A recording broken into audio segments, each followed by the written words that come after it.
All right, well, good morning, everybody, and welcome to our kickoff event for our Teams Mentoring Program. We are part of the Georgia CTSA, and we're really excited to have you join our fourth cohort of Teams Fellows.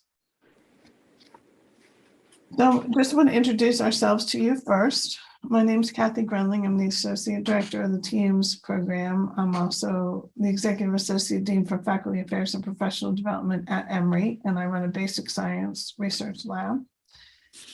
Our director is Lillian Eby from the University of Georgia. She's a professor of psychology, of organizational psychology, and she'll introduce herself to you a little bit later when she runs the next session.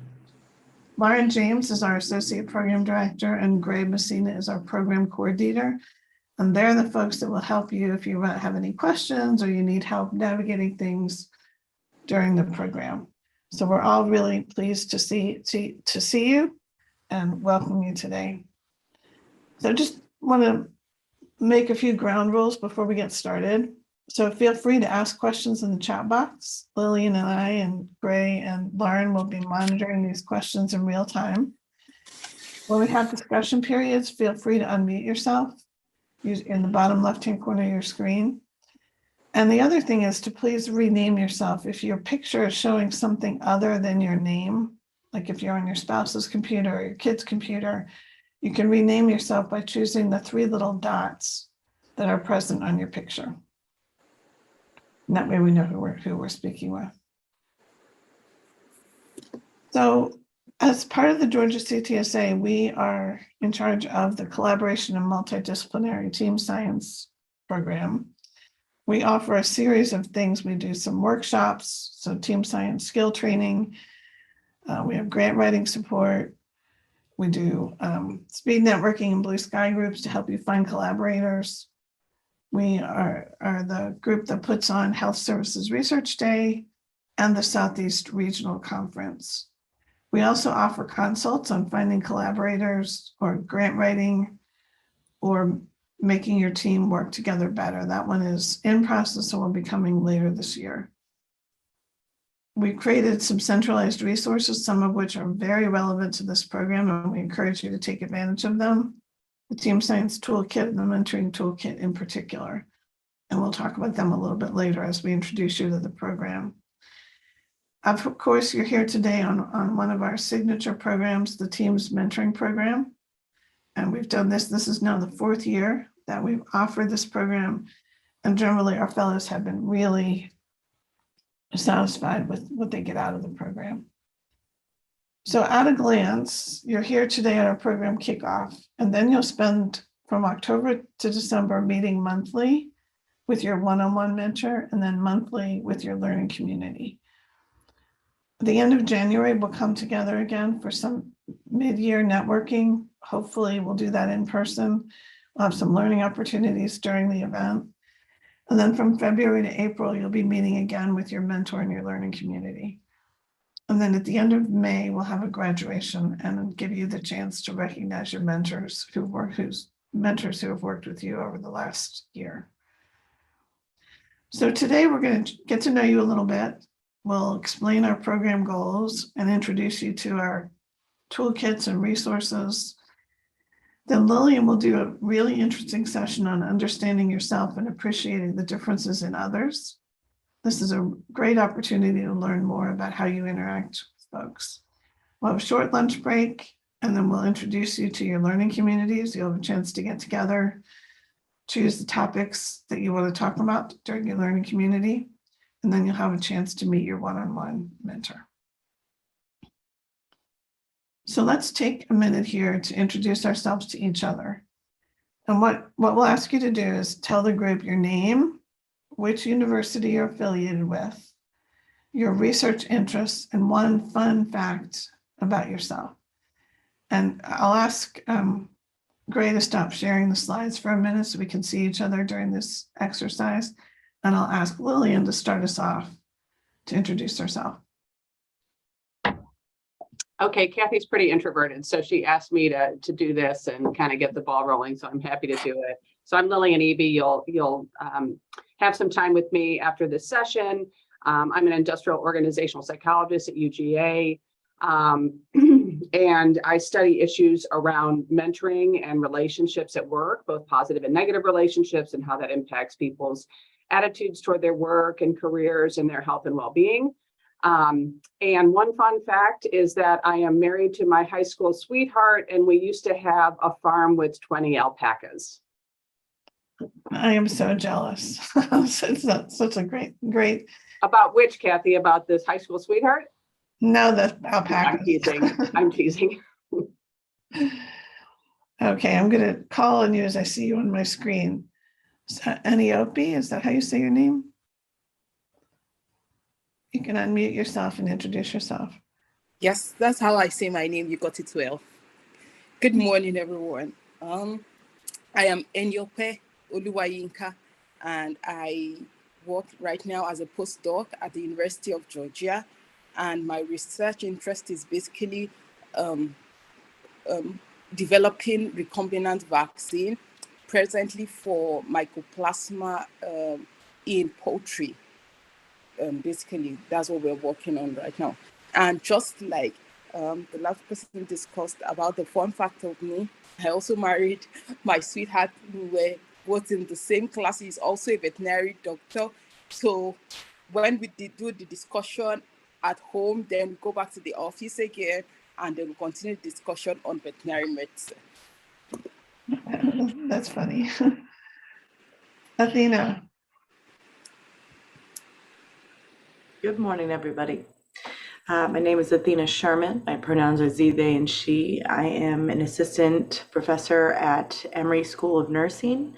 My work focuses at the intersection of queer life and violence survivorship. I work mostly with Black transgender women who've experienced physical sexual assaults and work with them to create behavioral interventions to improve PTSD, depression, suicidality, etc.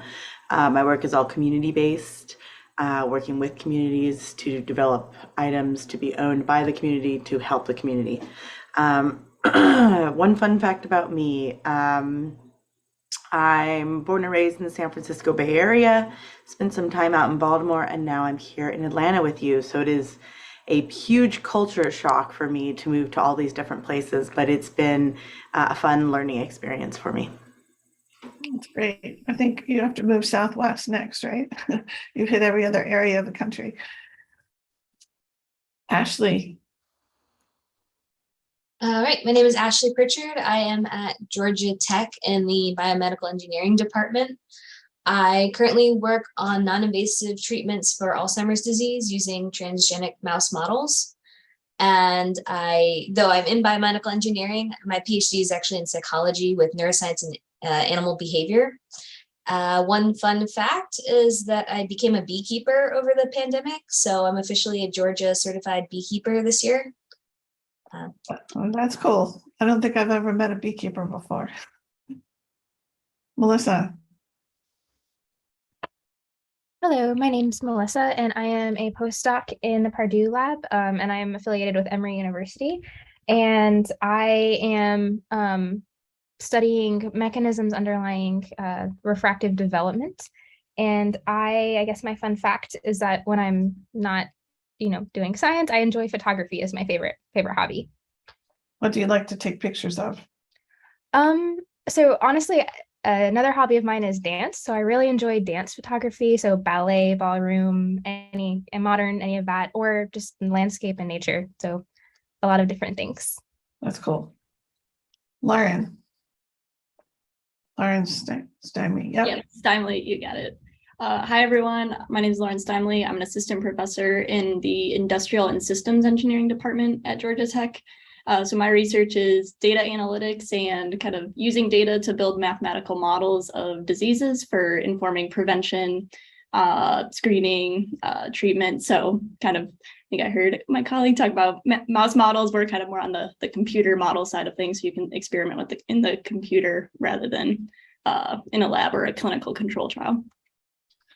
Your fun fact? Oh yeah, fun fact. So I guess one of my hobbies is orienteering, which is you get like a map and a compass and you race around in the woods to try to find these like checkpoints that are hidden out in the woods. So kind of through that, I've gotten to explore a lot of the Georgia state parks, which has been fun. That's nice. My two of my boys were in Cub Scouts and did some orienteering then. They didn't follow up on it as adults. Jonathan. Hey, good to be here. My name is Jonathan Bidwell.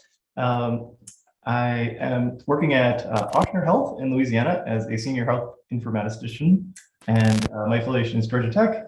I enjoy surf skiing or kayak racing on my spare time. That's cool. I have two of my kids who want to do that so badly. We don't have the right boat for it. It's a lot of fun. Wei Tong? Hi, good morning, everyone. I'm Wei Tong Chen. I'm the postdoc associate now in UGA. Oh, by the way, the school is I'm doing biomedical engineering research in veterinary medical school. So that's kind of funny. And my research is mainly focused on 3D printing biomaterial for bone regeneration and for creating bone niche for breast cancer bone metastasis. So all 3D printing. The fun fact is I print everything that I can think of. So that's how I got my girlfriend, and that's how I got married, because of 3D printing. I printed a fake rose and just put it in a bunch of real rose. That's about 10 years ago, and sent it to my girlfriend. Now she's my wife, apparently. So anyway, long story short, 3D printing is pretty fun, and you should play with it. That's All right, it. so that's a new way of wooing people. We'll have to remember that. Joshua. Hi, good morning, everyone. It's so good to be here as a team member here. My name is Joshua Shan. Of course, this is my American name, Joshua, because it's hard for people to pronounce my Chinese name. So I am a postdoc associate in University of Georgia College of Pharmacy here, but the department is located in Augusta area, and not Athens. And my research interest is focused on the neurovascular science aimed at targeting for treatment of the retinopathy, the retinal diseases for me. And the fun fact for me is because I was a physician in China before, and I mainly focus on treatment of the patient, the human beings. But now I transfer, my professional by treatment the human being to treatment of the mice. So it's kind of so my patient is now different. So it's kind of interesting to do the basic research now. That's fun. Yeah. Thank you. Thank you, Michael. Hi, everyone. My name is Michael Curtis. I am currently a postdoc at Emory, but I actually graduated from the University of Georgia. My background is in human development and family studies. Right now, I am doing the T32 and eliminating HIV at Emory. My research focuses on the pathways between stigma and discrimination and mental health among Black queer men. So a lot of my stuff has to do with sort of mental health disorders and substance use and HIV. Interesting. Oh. Fun fact. Yes. My fun fact, I have 8 animals. So I have 3 dogs, cats. There's a bird somewhere that lives outside that visits us a lot. I also have a tarantula, and I am fighting for a snake, but my partner doesn't want one, but I'm going to get one day. Well, you have me till the tarantula. I'll tell you my fun fact at the end because I can beat you on the animals. Stacy. Hello, my name is Stacy Mcallister. I am an assistant professor at Emory University. I'm in the Department of Obstetrics and Gynecology. My PhD is neuroscience. I primarily study endometriosis and endometriosis-associated pain. And I do that using animal models, primarily rats and mice. What else? My interesting fact, I was just going to say, I love dogs, but I think that Michael beat me there with him having lots of animals. I just have one dog, but that's sort of my happiness in life outside of my research. So not very fun maybe, but to some people, but I love my dog. What kind of dog is he? The Yorkie. That's cute. They're cute. Sankar. Good morning, everyone. My name is Shankar. I'm a research faculty in the School of Electrical and Computer Engineering at Georgia Tech. I'm interested in studying brain networks through electrophysiology to understand mental health disorders. Right now, I'm working on a project where we use deep brain stimulation in patients with depression, and I'm looking at electrophysiological markers that can help us guide treatment. Fun fact, so my last name, Sankar Alagapan. So Alagapan is my father's first name. So we go by, it's a unique way that I've not seen anywhere else, like where we use our father's first name as our last name. That is interesting. I've never heard that before. What country are you from? India, South India. Yeah. And is that widespread? Is it a widespread practice in India? It's mostly restricted to one particular state, like Tamil Nadu. And yeah, there are long history behind that, but basically we have started using our father's first name as our last names. It's very interesting. Jeff. Hi, my name is Jeff Tomalka. I'm an assistant professor at Emory in the Department of Pathology and the Emory Vaccine Center. I'm a systems immunologist studying the intersection of innate immune signaling and CD4 T cells during natural infection and vaccination. So I work with mainly HIV, SARS-CoV-2, and then dabble a little in influenza and TB.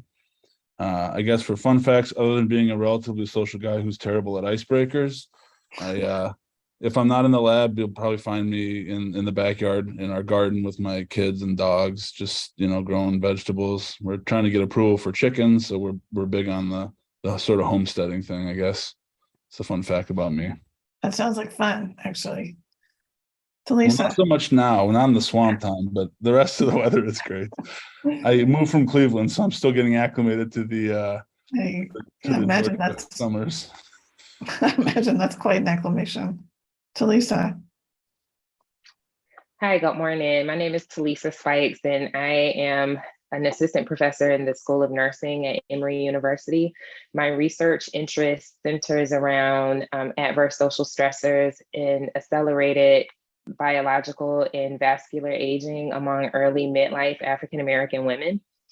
And my fun fact, I love interior decorating and planting, putting flower arrangements, live flower arrangements together to kind of spruce up your house, your home, or any space. But yeah, that's my new passion. I picked that up during COVID. Sounds like fun. Yeah, it is. Lisa.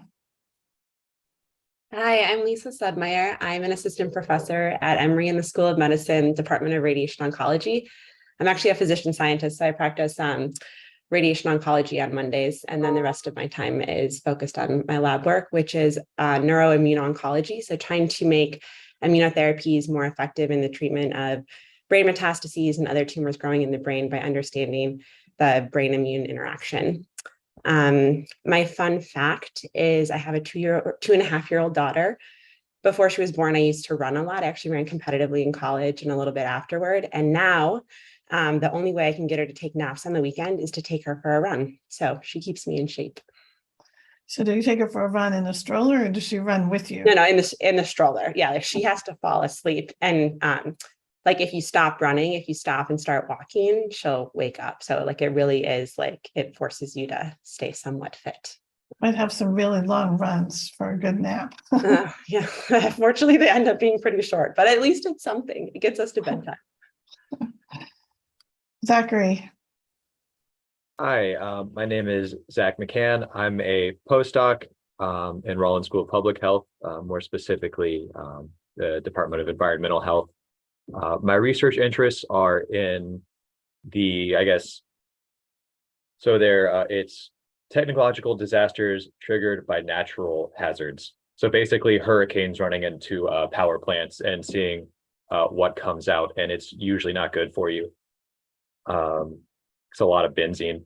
But my fun fact is that I have never played ball golf, but I have spent about 10 years playing disc golf. Pursuing a PhD kind of hurt my handicap a little bit, but with all the lack of free time. But yeah, that's one of my favorite hobbies. So where are the best disc golf courses? So I moved to Atlanta during COVID, so I've only gotten to play at one because I don't particularly like getting on 285 to get to courses.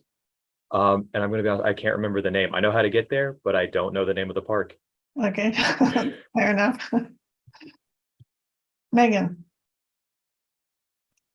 Hi, good morning. I'm Megan Urbanski. I was trained as a clinical social worker before getting my PhD, and I'm currently a postdoctoral research fellow in the Division of Transplant at Emory University, and my research focuses on improving care and increasing access to preferred treatments for people who have kidney failure.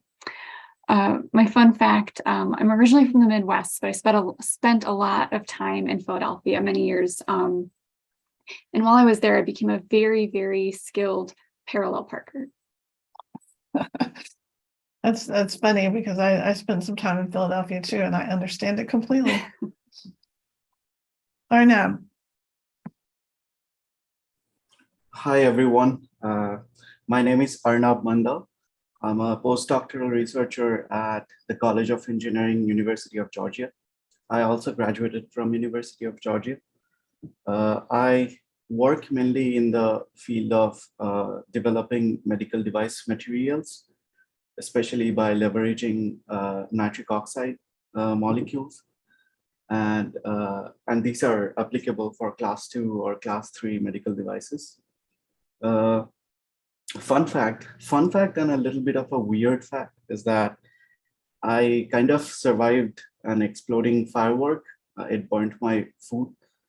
Now I have a scarf and I have 2 kitties, like they're adorable.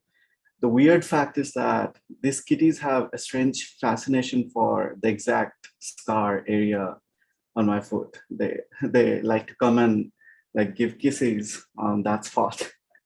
That's very interesting. Yeah. Ufan. Thank you. Hi, everyone. My name is Ufan Ling. I'm a postdoc fellow at Emory University School of Nursing. My research interests focus on symptom science and oncology nursing. Currently, I'm developing and testing web-based multi-level intervention to manage psychoneurological symptoms for underserved patients with colorectal cancer during chemotherapy and their caregivers. So my fun facts is I enjoy traveling and doing anything outdoor activities. So I really like hiking, climbing, different activities. And I moved to Atlanta last June. So since last June, I almost every weekend will pick up like a great place, park, and go hiking with my friends. So my goal is I want to explore as many as parks here in Atlanta. What's your favorite hike? I like a lot. So far, I couldn't remember the name, but I think the most often I go is Stone Mountain. I like there. It's a good long walk around the mountain, that's for sure. Yeah, it's great. Cassidy. Hi, excuse me. I am a sociology professor at Emory.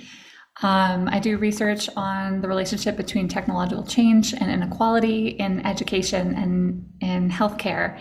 My most recent project is on racial and socioeconomic inequities in the devices used by children and teens with diabetes, both type 1 and type 2.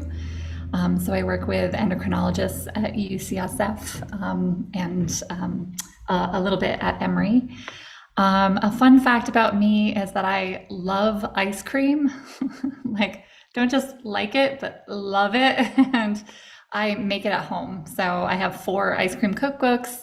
I have a waffle cone maker. So that's my one obsession. I was going to ask you what the best ice cream in Atlanta is, but maybe you don't go out for it if you make it yourself. Oh, well, that's easy. That's Jenny's. Oh, okay. I've never had that. I have to try it. Lola.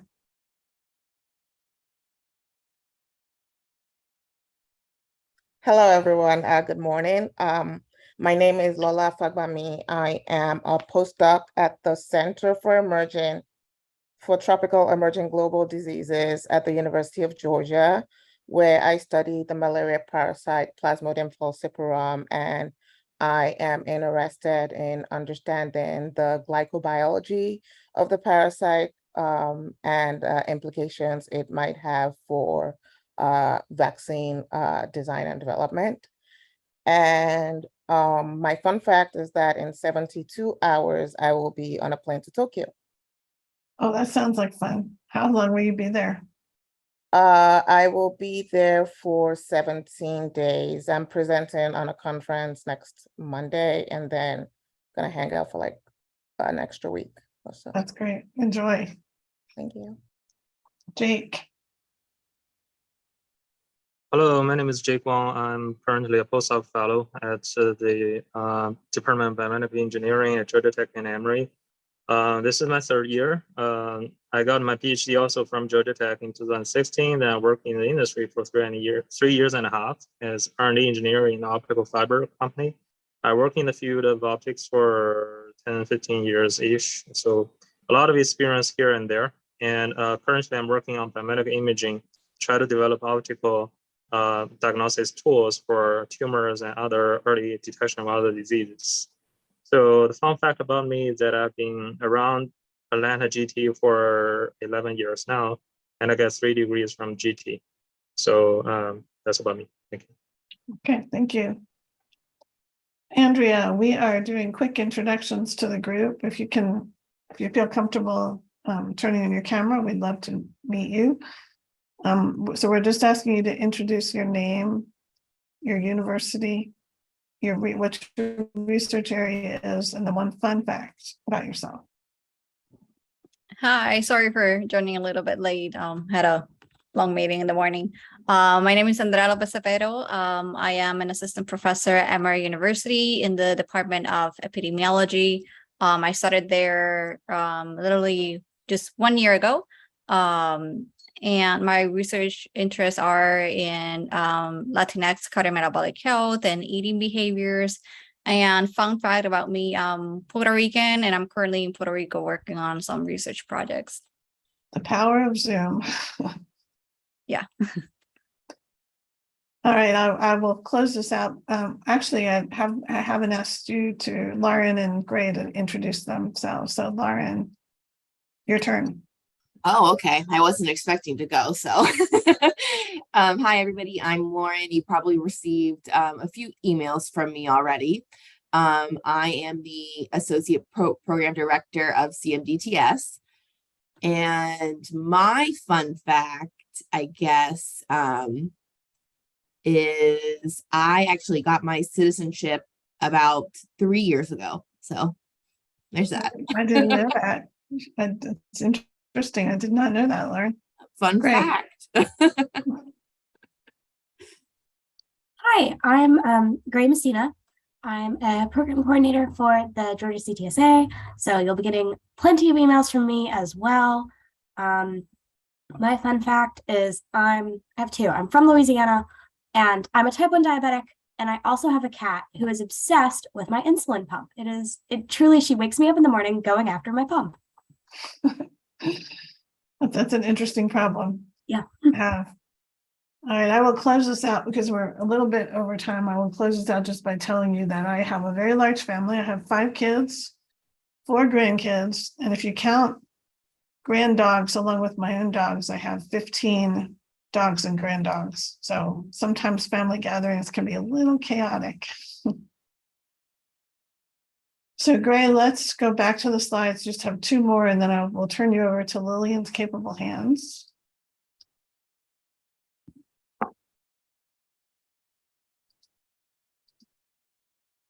Okay, so the goals for the program today are for the program for this year, and that we want to help you develop both technical and relational skills for working in a multidisciplinary team science environment. And also we'd like you to develop networks to improve collaboration in multidisciplinary team science.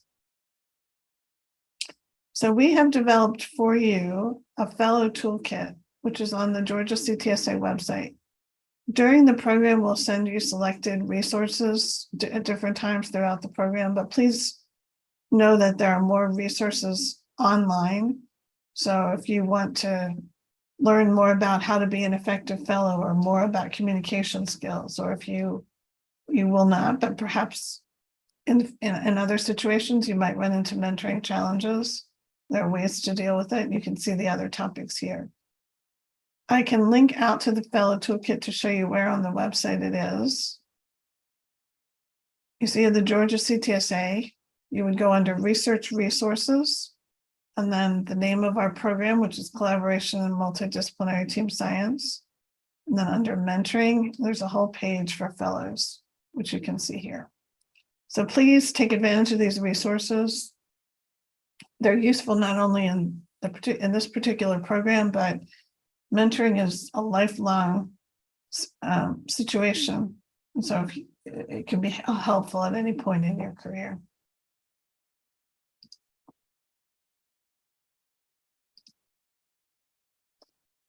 All right. We are somehow back to the beginning. I think that was the last slide that I wanted to show you anyway. So I will end there. Do you have any questions about the program? We'll go into more detail later on today about the one-on-one program and the learning community program. We can stop sharing, Gray. But if you have any general questions, I'm happy to answer them now.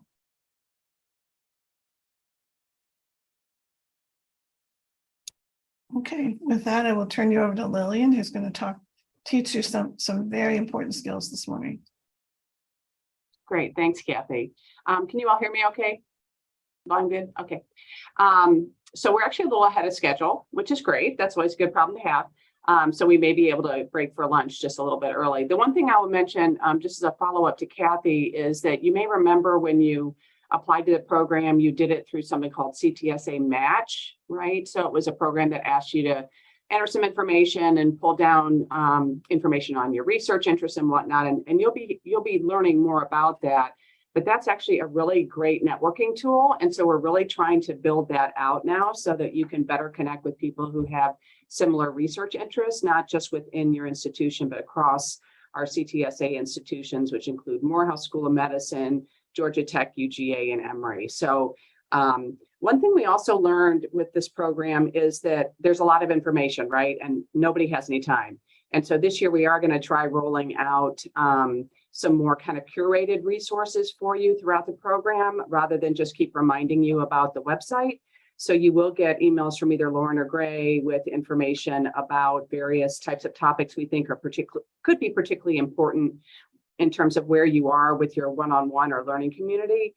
But just remember that there's a lot of other resources that are available too. So, anyway, I'm here to help as well. And so I'm going to go ahead and share my screen with you now. So can everyone see the screen? You good? Okay. So Lauren sent you these slides earlier today. You don't necessarily need to pull them up. What's going to be important, but please don't do it right now, is to pull up your SDI results. I don't want you looking at that until we get to that part of the session, because it's a really great instrument, but it's actually kind of confusing and there's almost like TMI, right? So I want to walk you through it a little bit more systematically. And there's going to be plenty of time in the session for you to read about your style and whatnot. So as I introduce myself, I mentioned that I'm an industrial organizational psychologist, which is really a big awkward word that means I study people's experiences at work.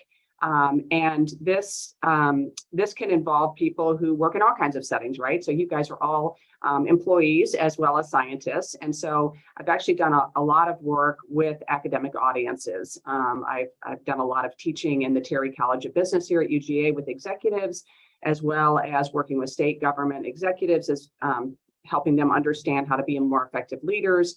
And then I've been running this program with my partner in crime, Kathy, for the past 3 years. So I have kind of a broad background in understanding human behavior at work and primarily focusing on what we would consider, quote, normal behavior. So I'm not a clinical psychologist. I don't do therapy on the side, sorry.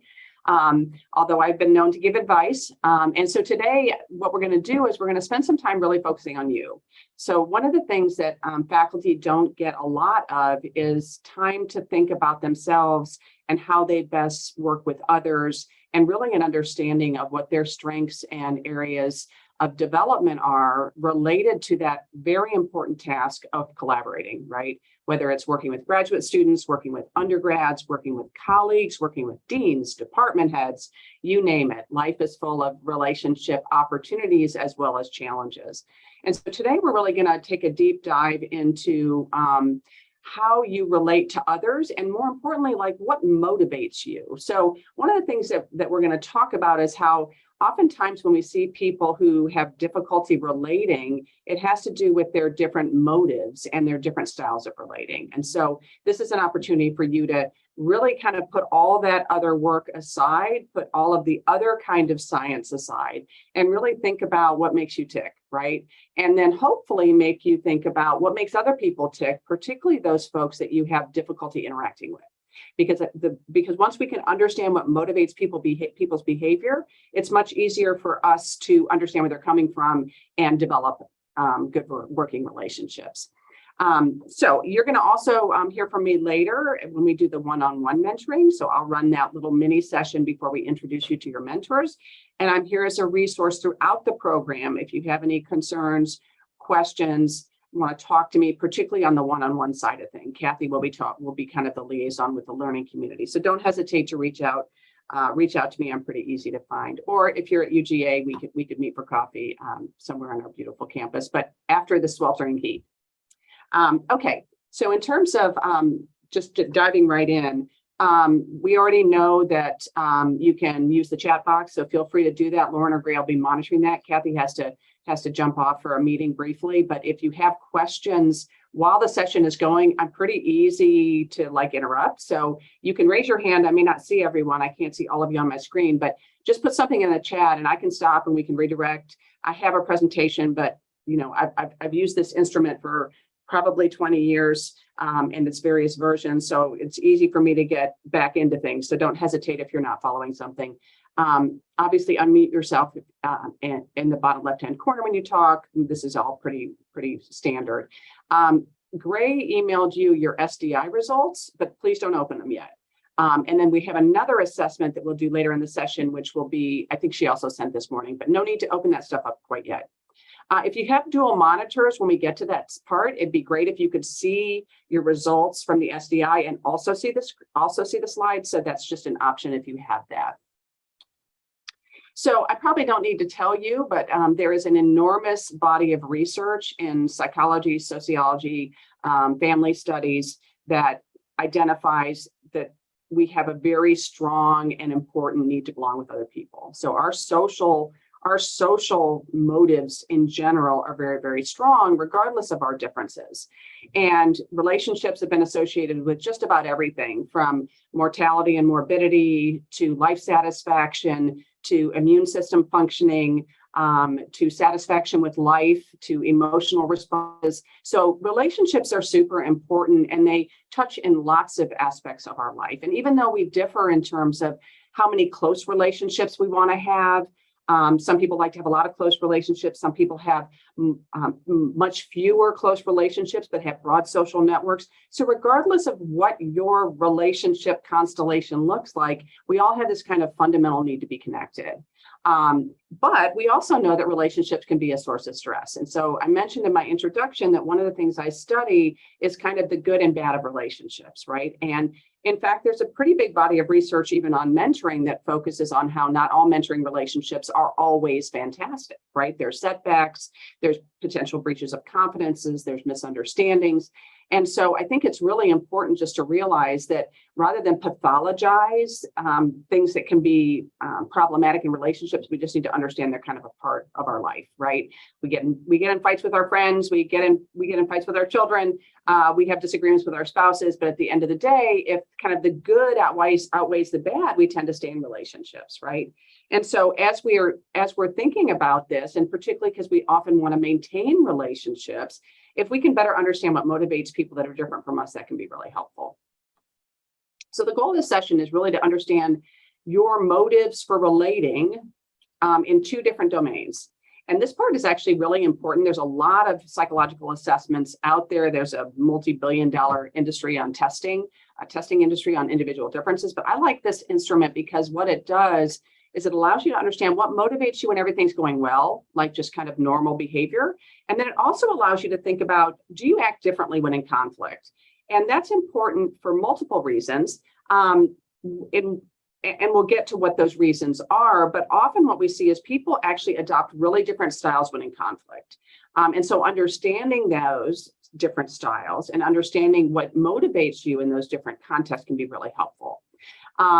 We also are hoping that you can learn some conflict management strategies. Conflict management can be learned and developed.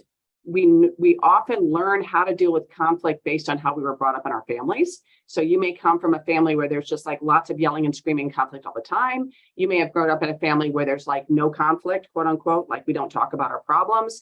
And those kinds of ways of learning about conflict often travel with us into the workplace. And sometimes they can be effective, but sometimes they're not so effective, right? So we're going to talk about different conflict management strategies in the second half of this, and then also help you understand which conflict management strategies are most appropriate in different contexts, because there's not one best way. And so hopefully the end goal is to improve your professional relationships, although actually this instrument can be used in a wide range of contexts. It's not just work related. So I'm not going to go into a tremendous amount of detail, but as a scientist myself, I'm always looking for instruments that are really scientifically sound and have a lot of reliability and validity evidence. So I'm going to talk a little bit about the foundation of this instrument. There's a lot of psychological proprietary measures that are used in a variety of settings that aren't so great, right? That are just kind of not really based on good science. And this one, the reason I like it is it's based on good science. And it's based on this theory called a relationship awareness theory. And it really draws from this huge body of research about how we know people have this fundamental need to belong and want to have relationships with others. And what drives people's behavior is trying to fulfill whatever need, a specific need that they have in that relationship. And so we call these needs kind of your motivational value system. We're going to come back to that. And this motivational value system manifests in different kinds of relational behaviors, right? So sometimes you might be drawn to engage in more forward-facing behaviors where you want to seek out help and assistance and you want to give help and assistance to others. Sometimes you might be engaging in behavior to assert your own ideas in a relationship, and sometimes you might be pulling back from relationships. And so these different motivational systems drive our behavior, both when we're free to act, but also when we're in conflict. And so as we work through this assessment, we're going to start with just like when everything's going well, like what's your normal approach to relating? And then we're going to switch gears and talk about how your behavior is, or what your motivational value system is in conflict, and then look and see if it changes, right? And so that's going to be really clear as we process through your assessment. So I will say just a couple of disclaimers, since I am a scientist myself. This is not going to tell you everything you wanted to know about yourself, but we're afraid to ask. This is one indicator of your personality. There is a lot of good validity evidence, meaning that it really taps the full construct domain of relational motivation. It also, if you factor analyze this data, it loads as you would expect it to load on kind of its a priori factors. So it has construct validity, and it also has group level validity, meaning that people in different kinds of occupations tend to be similar in terms of their styles of relating. And so that suggests that this is a pretty valid indicator. It also is a pretty stable construct. So we know most kind of individual difference variables, even personality, we now know is not stable over time. People can People can have fluctuations in their personality over the course of a day, a week, or whatnot. But if you were to take this again, and assuming you weren't really trying to develop in a particular area of relating to others, your test results would be pretty similar. So that's what we mean by test retest reliability for those of you that may not be as familiar with that type of reliability. However, your results might vary some, right? So if you took this inventory and you just had a huge fight with a colleague or a collaborator, you might score differently. If you were not thinking about your relationships in general, you might score differently. So as we process through your results, I'm going to encourage you to think about whether or not the findings resonate with you. And if they don't, that's okay. You can look at some kind of collateral styles to see if you think something fits better. My experience is people often find that this instrument really resonates with them. I probably used it with 500-600 people throughout my professional career doing this kind of work. So typically people find it pretty accurate. So we're going to talk about some basic styles of relating, and then we'll kind of dig into the assessment. And so this inventory and this theory says that there are really these three basic styles of relating.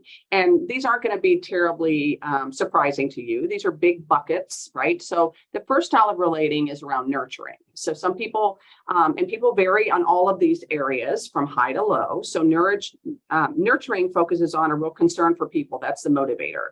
Concern for others' welfare, concern for harmony, wanting to get along with people, wanting to make people happy. So these kind of nurturing styles, helpful, altruistic, caring would be the kinds of adjectives, right? So as I'm talking about these, kind of think in your mind where you think you might fall on these.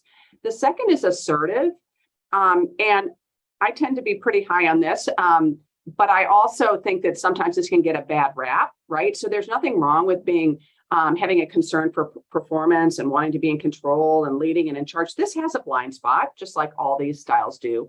But if you're very much an individual who kind of naturally assumes into a leadership position and like being in charge and like making sure that you and your team is high performing, you may be higher on this assertiveness dimension. And the third is autonomous. So people who have a style of relating that's more autonomous are really very concerned about the process. They want to be very methodical, reflective.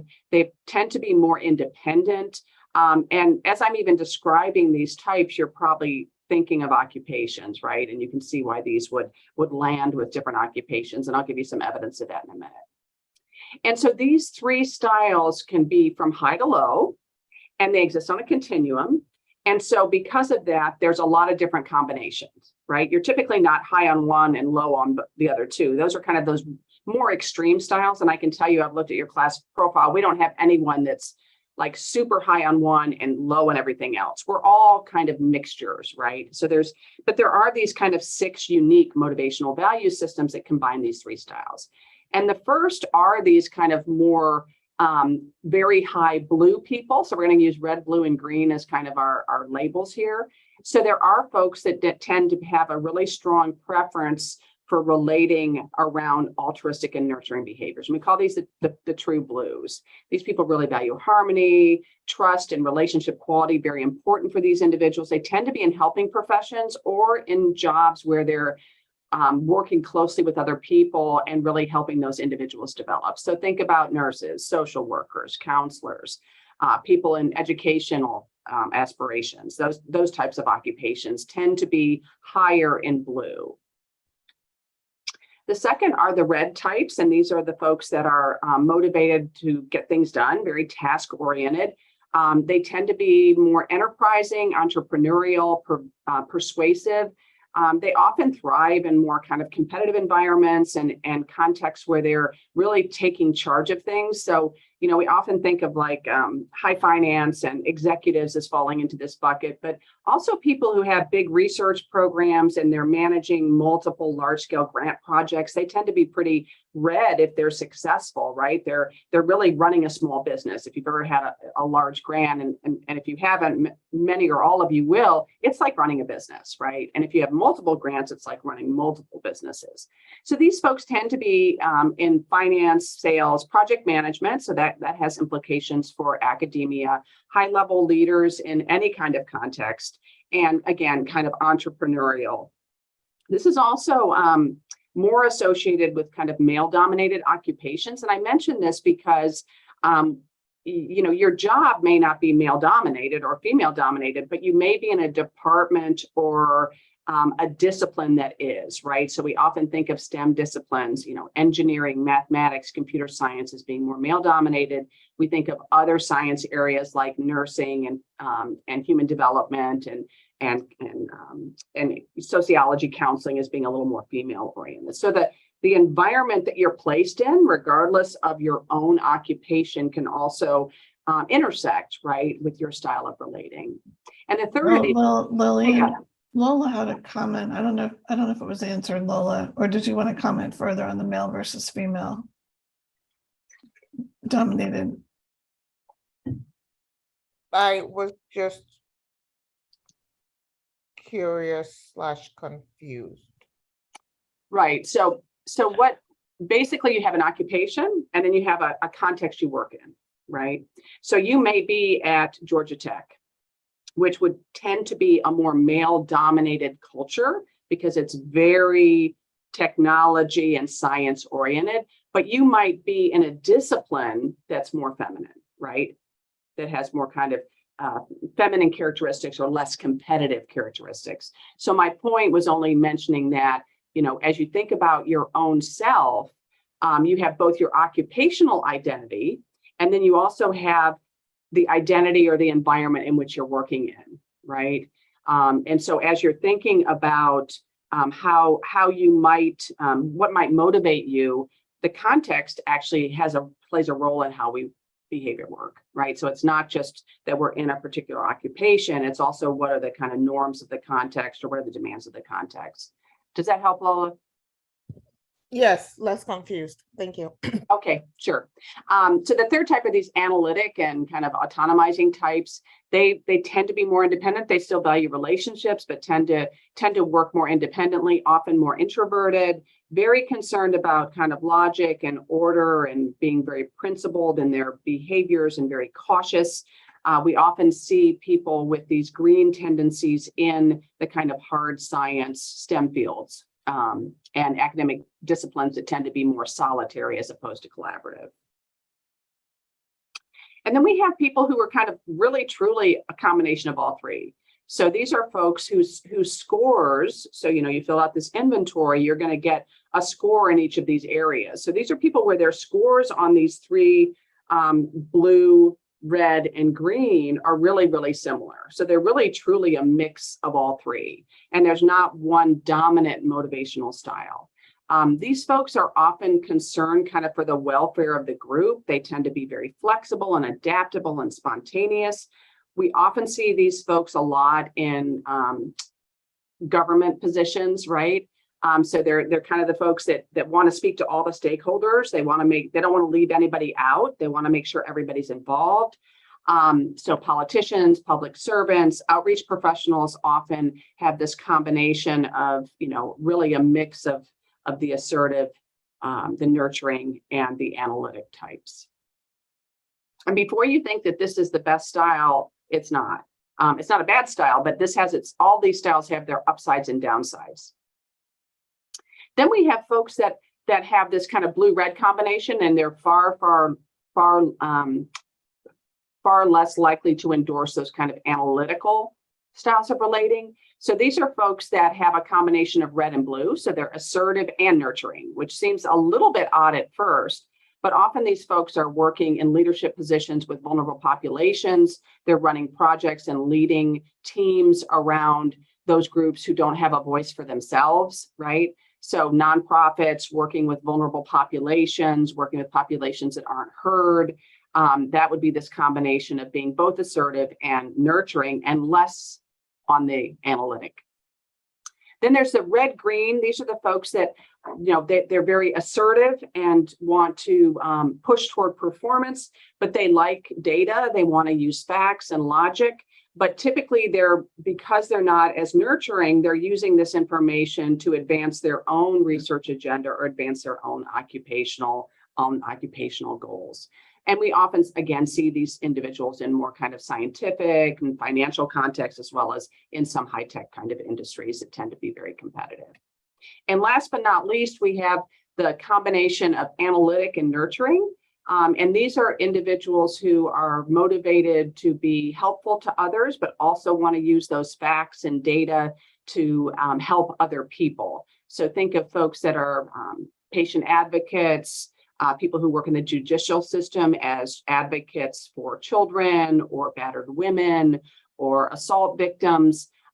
These are also folks who might be working less with individuals, but more helping communities at large. So civil engineers, agricultural scientists, doing work for the greater good, but with a real emphasis on helping. So those are we've gone through it quickly. You're gonna learn a lot more about your styles, but those are the 7 motivational styles. So you have the true, blue, red, green, assertive, nurturing, analytical.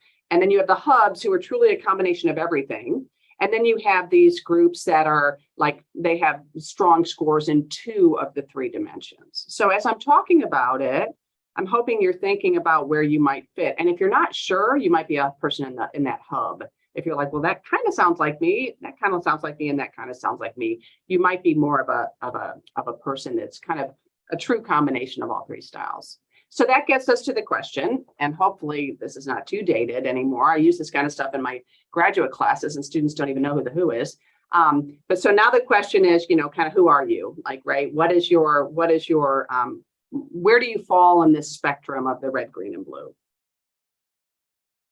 So if you have, now you can open up your SDI. So again, Grace should have sent you that this morning. If you don't have it or can't find it, search by Gray Messina. And if you still can't find it, please text Lauren or Gray and they can send that to you. So the first thing I want you to do is find your report and I want you to download it. I want you to check the name. So each report is tailored to you. Make sure that you have the right report. And this is where if you do have those dual screens, if you can look at the slides and look at the report, that'd be great, or do a split screen. And I'm going to ask you not to look too far ahead because we are going to go through a lot of information. And I promise you're going to have plenty of time in this session to get a really good understanding of yourself. And then there'll be some things you can look at later. So hopefully everyone has found their results. If not, please do text. Kathy, you see anything in the text? Any concerns? Okay, great. So we're going to first talk about your motivational system when everything is going well. Okay. And so if you look on page 1 of your report, you'll see this picture like mine. This is me. I'm self-disclosing. So this is me. And I told you I was red. So here I am. Now, if I was super red, like all aggressive all the time, I'd be way up here in the corner, but I'm not. I'm kind of moving toward the center, but I clearly have a red preference. So I'm definitely more assertive in my style of relating. But I'd like you to read the section that is, so you can first look and see where you are. You see these scores. So I'm 50, 29, 21. It'll tell you what you are. And it might say blue, green, or green, blue. It might say red, blue. So whatever it says, I want you to just read about your motives and values to just kind of start wrapping your head around the description. So when you read this, you'll see a lot of it's framed about like what makes you feel good, right? Like how you achieve feelings of self-worth. That's what we mean by styles of relating. Like what motivates you to act the way that you do. And don't worry too much about the low numbers. We're going to get to that. And remember, if you're a red, blue, a blue, green, or a hub, meaning you're right in the middle, it just means that you are a combination of these different styles. You can also look on page 2, and it'll give you information about kind of what you do, how you feel, and it also might mention conflict trigger. It'll mention conflict triggers for you. So you can look at that and just kind of think about whether that seems to make sense for you in terms of how you typically relate to it. So one thing you might be thinking is, well, two of my scores are different from one another, but I'm considered kind of a blend, if you will. And so because we can never measure things perfectly, if the difference between any of those two colors is less than 6 points, it's not treating them as different, right? It's treating them as not statistically different. That's why you become kind of a blend. So you might be, if you're a hub, it means that there's not 6 differences between red, blue, and green.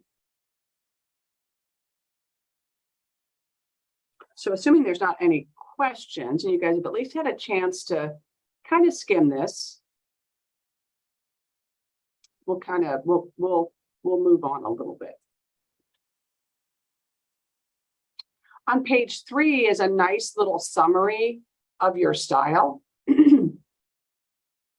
So if you scroll to page 3, it's got highlighted what you are. So here it shows me what my results are for assertive and directing. That's my preferred style of relating, right? That's going to be kind of my go-to style. And so you can look and see what your description of your go-to style, like how does it describe your motivational system? What are the characteristics that describe your style? And then also, what kinds of environments do you like? So for me, it's being in a progressive, innovation, challenging, fast-moving, stimulating environment. Like that's what keeps me going. That's what motivates me. But for someone who tends to be blue, it's going to be a more open and friendly and helpful and supportive kind of environment. So let's talk a little bit more about, we're still just talking about your behavior when everything's going well, kind of your typical behavior. So go back to page 3 and look at let's dissect these numbers a little bit more. And so you're going to see on your triangle a dot somewhere, right? So that dot indicates where you are, your preferred style when everything's going well. So your dot might be in the middle here.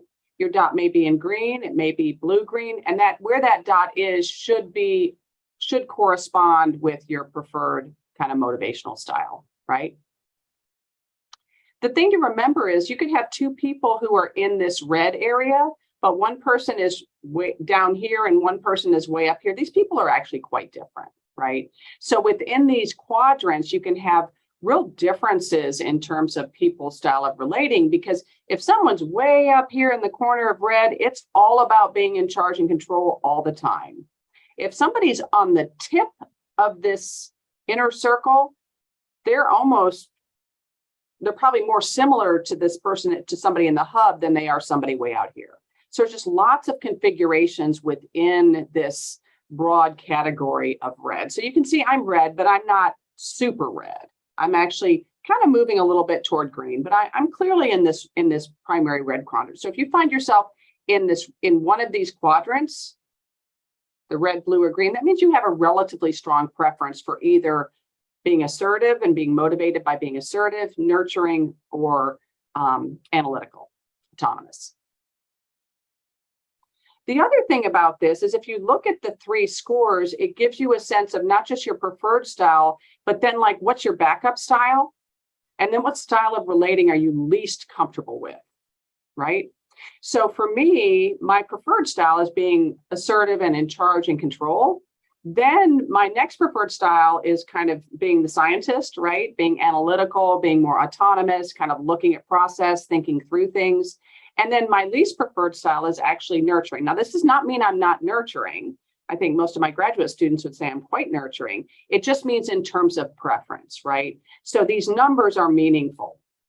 The lower the number, the less comfortable you are with that style. So even though my 50 is pretty strong, they're statistically different, but they're actually pretty similar. They are 6 points different, but I can vacillate between being kind of more analytical and being more nurturing pretty easily.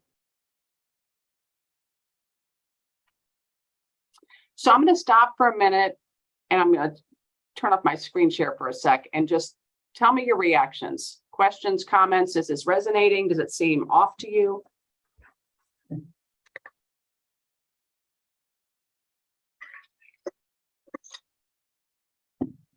Am I going too fast? Too slow? Okay, good. I never know. It's so hard on Zoom. If you guys were with me in person, it'd be much easier. But so is it resonating? Does it seem pretty accurate at this point? I mean, for me, yeah, it was, I was reading through the triggers was reminding me of all the triggers that I have professionally, especially. I think it's really nice to see that, you know, my self-reflection is, I guess, accurate on on a more standardized basis. Great. Thank you for sharing, Jeff. Others?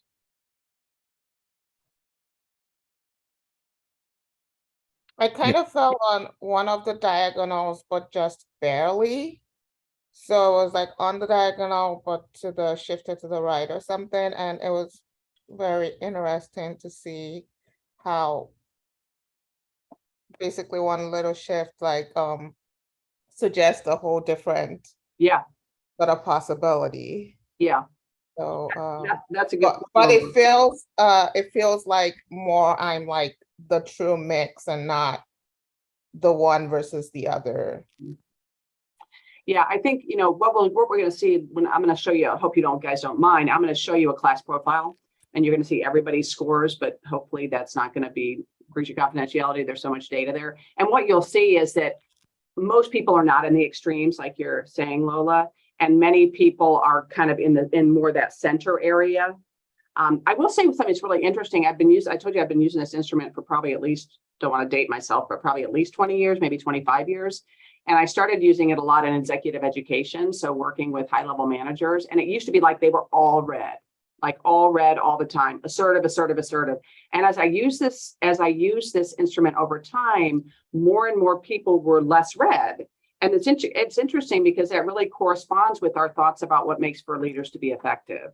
So it used to be like my way or the highway kind of leadership, kind of old school leadership in organizations. But now we know that those styles actually aren't very effective, and that leaders being, you know, having a sense of humility and showing their soft side can actually really pay tremendous benefits for their followers, right? And so it's just interesting to see these shifts in how we think about how people should act in certain kinds of contexts.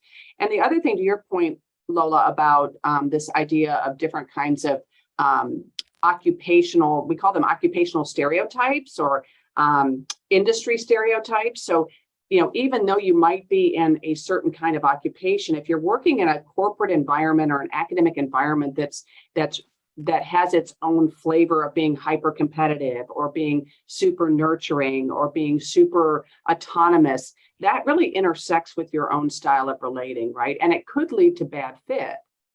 So one of the things I do a lot is talk to people about how they deal with situations that aren't a good fit for them, right? So you might be in the occupation you want to be in, you might be in the discipline environment, or by meaning your department or your college or your university, that's a good fit for you.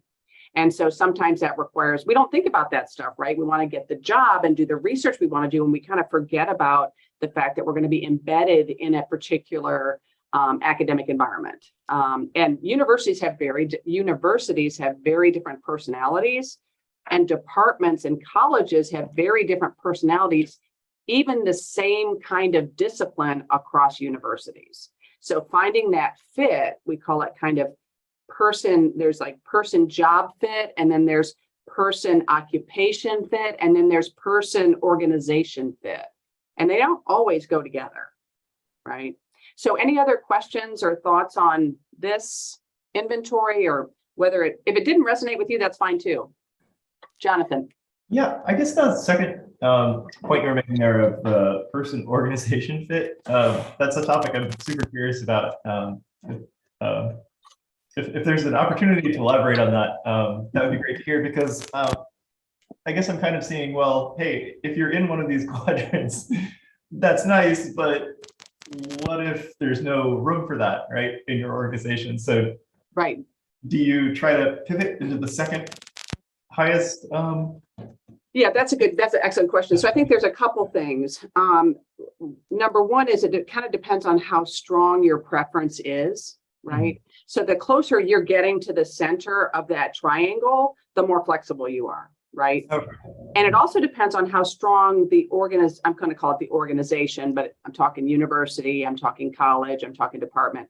It also depends on how strong that is, right? So you could be I know of colleagues in psychology departments that are cutthroat, hyper competitive, right? Even though psychology is a helping profession.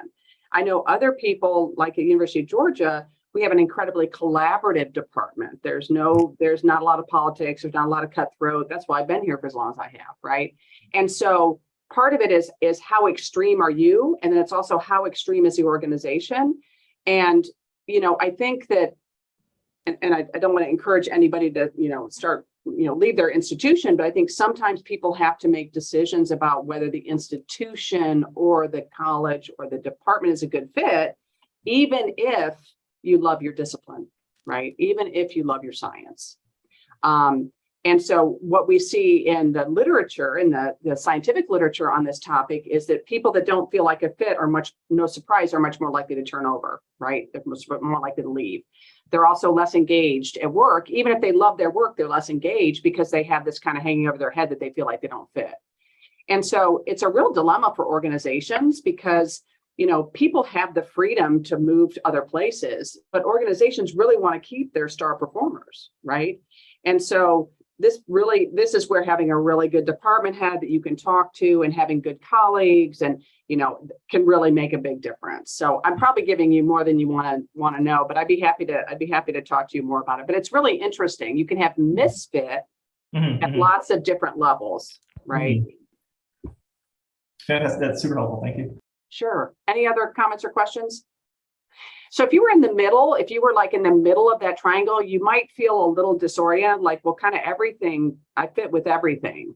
And that is what it's like to be in the middle. It's like you're a little nurturing, you can be autonomous, you can be assertive. But I think as we continue to process, some people could have their primary motivational system being in the center or the hub, and then in conflict stay in the hub, but often we see people change quite a bit.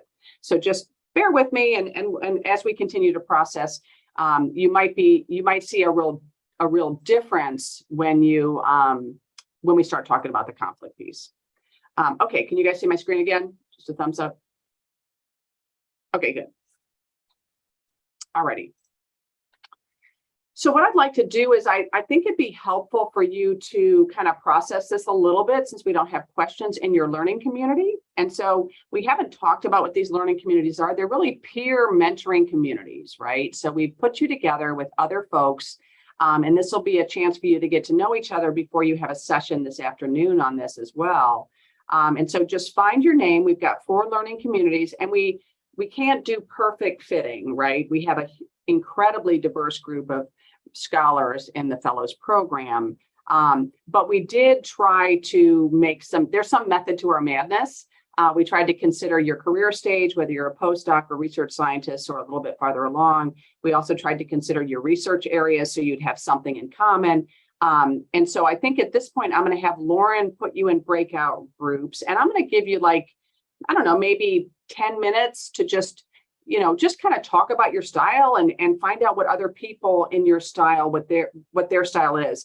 And this is not just to help you kind of process, it also can have implications for how you all relate to each other in your learning community, right? So these are folks you're going to be with for the next 9 months. You're going to be meeting on a monthly basis, and knowing what motivates other people in terms of how they relate can be really helpful. So I'm going to ask you to do a couple of things. I'd like you to just very quickly talk about your style, and hopefully you'll be comfortable self-disclosing. There's no bad style. And then just kind of reflect on what are the similarities and differences. The thing that I find really useful is to talk about the kind of people you have difficulty interacting with. And this is helpful because sometimes you can learn that there are people in your learning community that are different from you, and you may have trouble, for example, interacting with those folks who are really assertive. And you may have some assertive people in your group.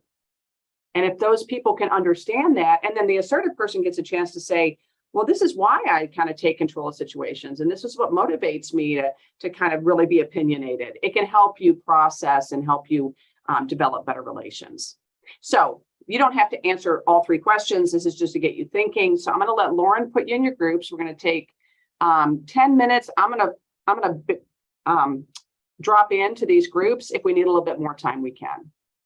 So Lauren, you can go ahead, and I'll stop sharing my screen. We'll let Lauren put you in your groups. Okay, Lily, I think everybody's back now. Great. So I was eavesdropping. some of you I was kind of got in a conversation with, but I think I made it to all the 4 rooms. It was kind of crazy trying to navigate between. So I did hear some interesting questions people were talking about. So anything you want to share with the group, or any questions you have lingering before we move on to the conflict part? I have a gender role question. Sure. That kind of came up earlier. So with the assertiveness and the blue, which I don't know, maybe it was people, consensus building.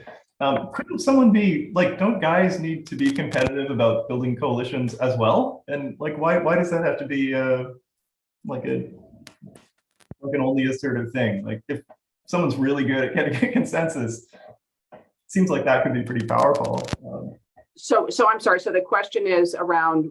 I'm sorry, just one more time. I think you were. I guess it's more of a statement. It's like, hey, men need to build coalitions too and get people on their side. That seems like a profoundly, Absolutely. Yeah. No, I just thought it was interesting that like red was associated with like, I don't know, like 1940s businessmen. It's like, yeah, right. I mean, I can see that for sure. Right. Yeah. I mean, so first I'll just say there's more variance within gender than between gender on assertiveness and nurturing. Okay. However, nurturing tends to be a more feminine, it's associated more with women, and assertiveness is associated more with men. The thing that's really interesting, and I don't want to get like down this rabbit hole, but the thing that's really interesting is that men often get rewarded for acting in nurturing ways, whereas women get punished for acting assertively. I mean, there's a huge body of research on this, right? So, and I was one of the groups that I was eavesdropping in was talking, I think, about this, like about how to act assertively as a woman in a academic environment. And I think it can be tricky, right? And I think this is also where it depends on what the norms are in your department and your college and your university, because it can be really tricky, especially for women. Now, it can also be tricky for men to act assertively because that can really confirm some negative stereotypes about men as well. But I think women are particularly women who are leaders are often in this real double bind, where it's kind of like they're damned if they do and they're damned if they don't. And if they act out of those characteristic gender roles, it's kind of, people pay more attention too, right? We tend to kind of assume behavior that's gender congruent. But I will say the differences within women and men, within women and within men are far greater than the mean difference across genders, if that makes sense. Okay, so I mean, it sounded like you guys were having a good conversation. My guess is, I heard some people talking about this, but my guess is the type of people that you might have trouble with, people often have trouble with the really strong reds, right? Not so much people that are blended, but they're really super strong reds. And if that's a type of person you have difficulty relating to, I really encourage you to read about their profile, because that will at least help you understand what's typically motivating their behavior, right?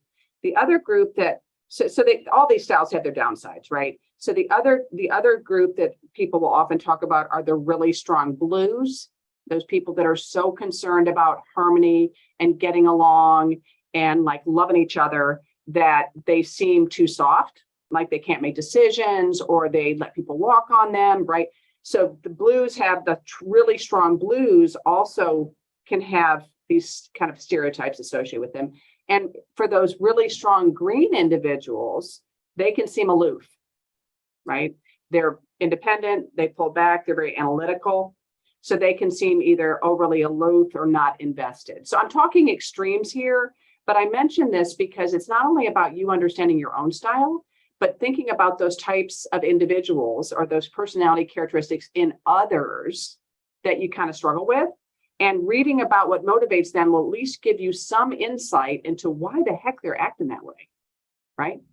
And even those people that are in the middle, those hubs, which were like, oh, everybody wants to be a hub because you're like a little bit of everything. Those people can also be viewed as not as genuine because you don't really know where you stand with them. So sometimes they're nurturing, sometimes they're assertive.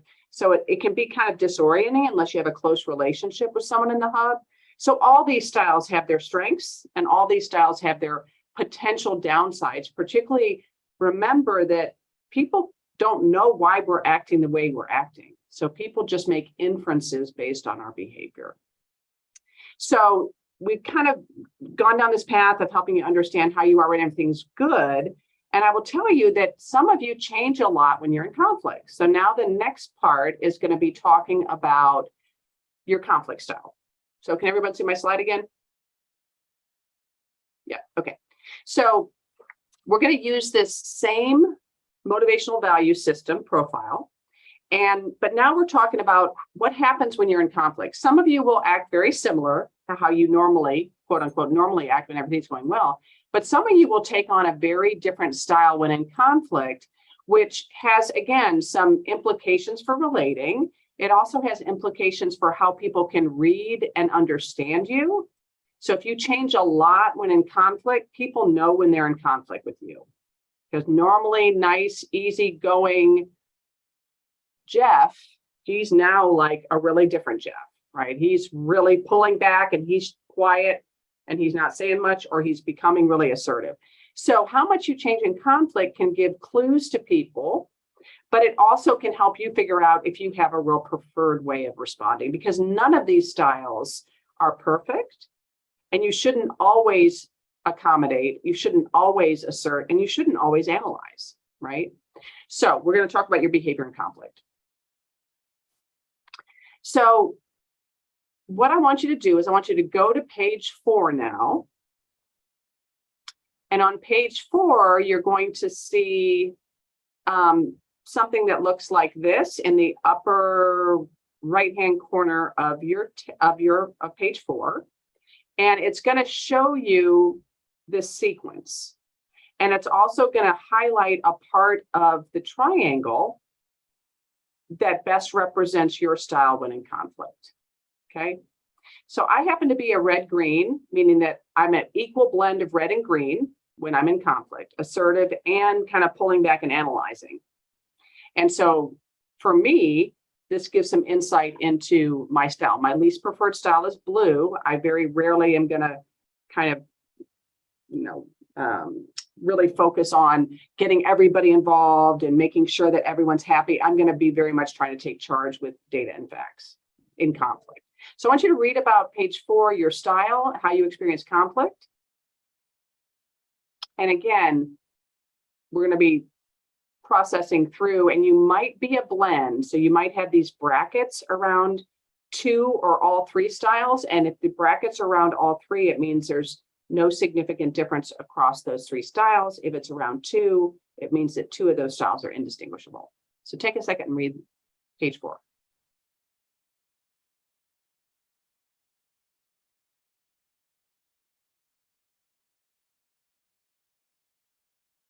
And don't be alarmed if it's really different. Don't be alarmed if it's the same or similar.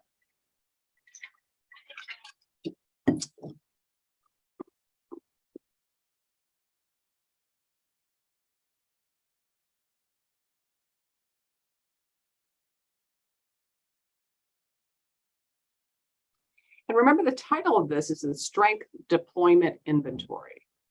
So you may have a very strong preference for one style, but then if that doesn't work, this inventory kind of tells you how you work through those other alternatives, right? So the numbers are actually instructive, because if you are green to start with, and then your next highest one is blue, that would mean that would be the next style. You try green, it doesn't work. You move on to blue. That doesn't work. Your last ditch is going to be red. So for me, and you'll also see this figure for yourself. And this is in the left-hand panel of page 4. So now we see 2 things. We see the arrowhead, which is how I am when everything's going well. I'm sorry, we see the dot, which is how everything is going, how I'm motivated when things are going well. And now we see an arrowhead. And that's the way I'm headed when in conflict. Okay, so I'm normally a 50 with red, so I'm pretty clearly red. But when in conflict, you can see my highest score is actually red-blue. So there's no difference between these red and blue scores. So I'm moving more toward analytical. I tend to be very kind of focused on performance, trying to keep things moving, focus on task accomplishment, but in conflict, I do pull back some and much kind of analytical. Okay, what's going on here? What's the data telling us? How are things happening? Why is this happening? Right? Much more practical, instead of like pushing. Okay, so that's what I do. I move toward green. So you're going to see that you're going to be moving in some direction. You might be moving to be more extreme of your initial style. You may be moving into the hub. You may be moving out of the hub. You may be moving way down. I'll tell you, a lot of you move toward green. And I think that's because we're all trained, to some extent, we're all trained as scientists, right? So our default is to like look at data, think about process, be practical, be kind of methodical. Not everybody, but many people move toward green. So you can see what your style is, as well as look at your low score. That's your least preferred style. Again, when in conflict. So questions about, we're gonna dig a little bit deeper in a minute, but any initial questions about your scores? Everyone understand that bracketing system? It just means they're not different from one another.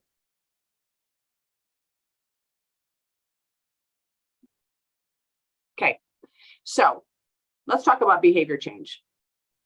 So the direction of your arrow, as I mentioned, indicates how and if your behavior changes in conflict. So I start off red, which is the dot of the arrow, and I move green.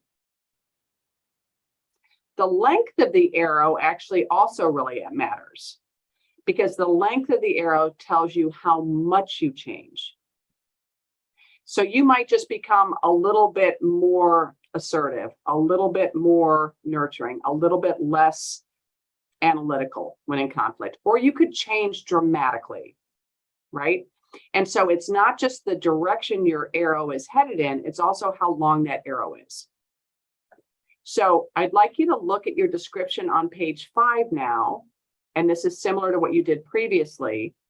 And you don't have to mark the statements, but just read through them. And this should give you some sense, it's going to be tailored to you, should give you some sense of like what you would start with as a conflict strategy, and then how you would progress in deploying your strengths.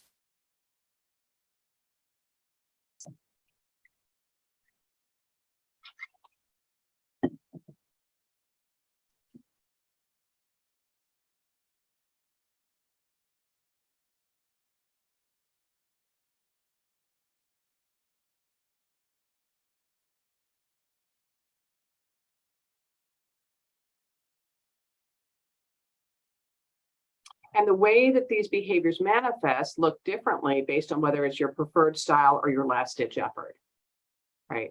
So someone whose preferred style is red, they're going to be directing and trying to take charge of things when in conflict. A person whose red is their least preferred strategy, they're going to feel angry, and it's like they have to act red and they're going to kind of fly off the handle, right? Because they don't really want to get to that stage, right? So they're going to really be driven to fight at that stage, right? And it'll be very reluctantly, but they will be driven to fight. So I just want to give you this sense of, so here we have 3 different people, and the arrows, so this person changes very little. They start really red, they become a tiny bit less red. This person changes some, they start as red blue, and then they stay within red blue, but they change a little bit, becoming a little bit more red. This person changes dramatically. So it's the direction and the extent or the length of the arrow that really matters. So here's the class profile. So what you can see, and I mentioned this, is you see a lot of people moving toward green when in conflict. So remember the arrowhead is where people are heading when in conflict. And this doesn't surprise me, because even though we come from very different basic science, community-based research, social science, at the end of the day, we're all scientists, right? So I'm not surprised that we would all kind of have as our default to kind of look at, most of us would have as our default to look at the facts. We also see that a lot of people are kind of starting out in this hub area, real flexible, and then moving out of it when in conflict. Very few, if anybody, is moving into the hub when in conflict, like using all those different strategies. We see somebody here who's really a pretty true blue, but they're moving a little bit more toward the hub when in conflict, but that's a pretty short arrow. And you see these other people that have really long arrows changing a lot from being very, very assertive, pretty assertive to start with, and becoming quite practical and methodical when in conflict. So this just gives you kind of a sense of the class profile and where people sit. So any questions about the arrow, the arrowhead, how much you're changing, what it means? I should have mentioned too, if you look at page 6, just look at your description. Everything else will be in gray and your description will be in white. And just read your conflict sequence. It gives you a nice summary, and see if you think that fits you.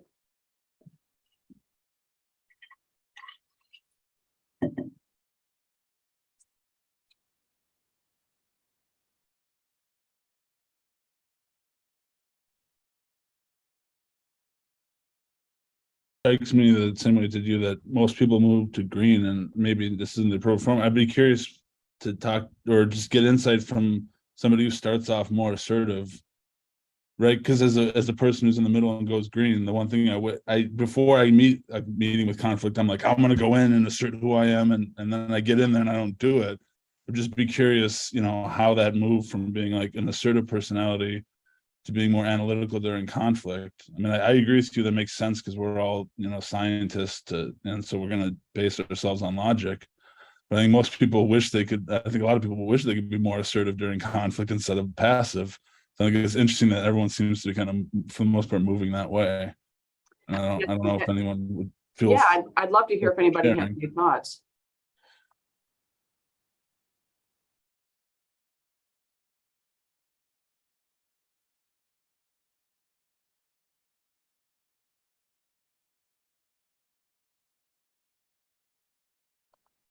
I mean, I think the good news here is that, in some ways, the good news here is that people are not moving toward the red, because people who start off somewhere else and move red in conflict, these are the people that just really fly off the handle, right? If you're going to red as your default in conflict, you're ready for war, right? And so that's actually, no style is better or worse, but that style can be really difficult for other people to deal with. And you may know people who take that style. I can speak for myself. I'm red and I go green. I become more green in conflict. And I think it's because when in conflict, I do have this kind of sense. I know that I'm red, for starters. Like I know I am, right? Like I'm not only from this inventory, I just know I am. I know I'm assertive. And so when in conflict, I do try, I think maybe it's a conscious choice. I do want to make sure I'm making the right decision, right? And so for me, it's about thinking about what's going on and not having some snap reaction to it. And maybe it's just being trained as a scientist. They'll be like, okay, why is this going on here? And trying to kind of diffuse things a little bit rather than becoming more red. I don't know if that's helpful. I don't know if other people have thoughts on that.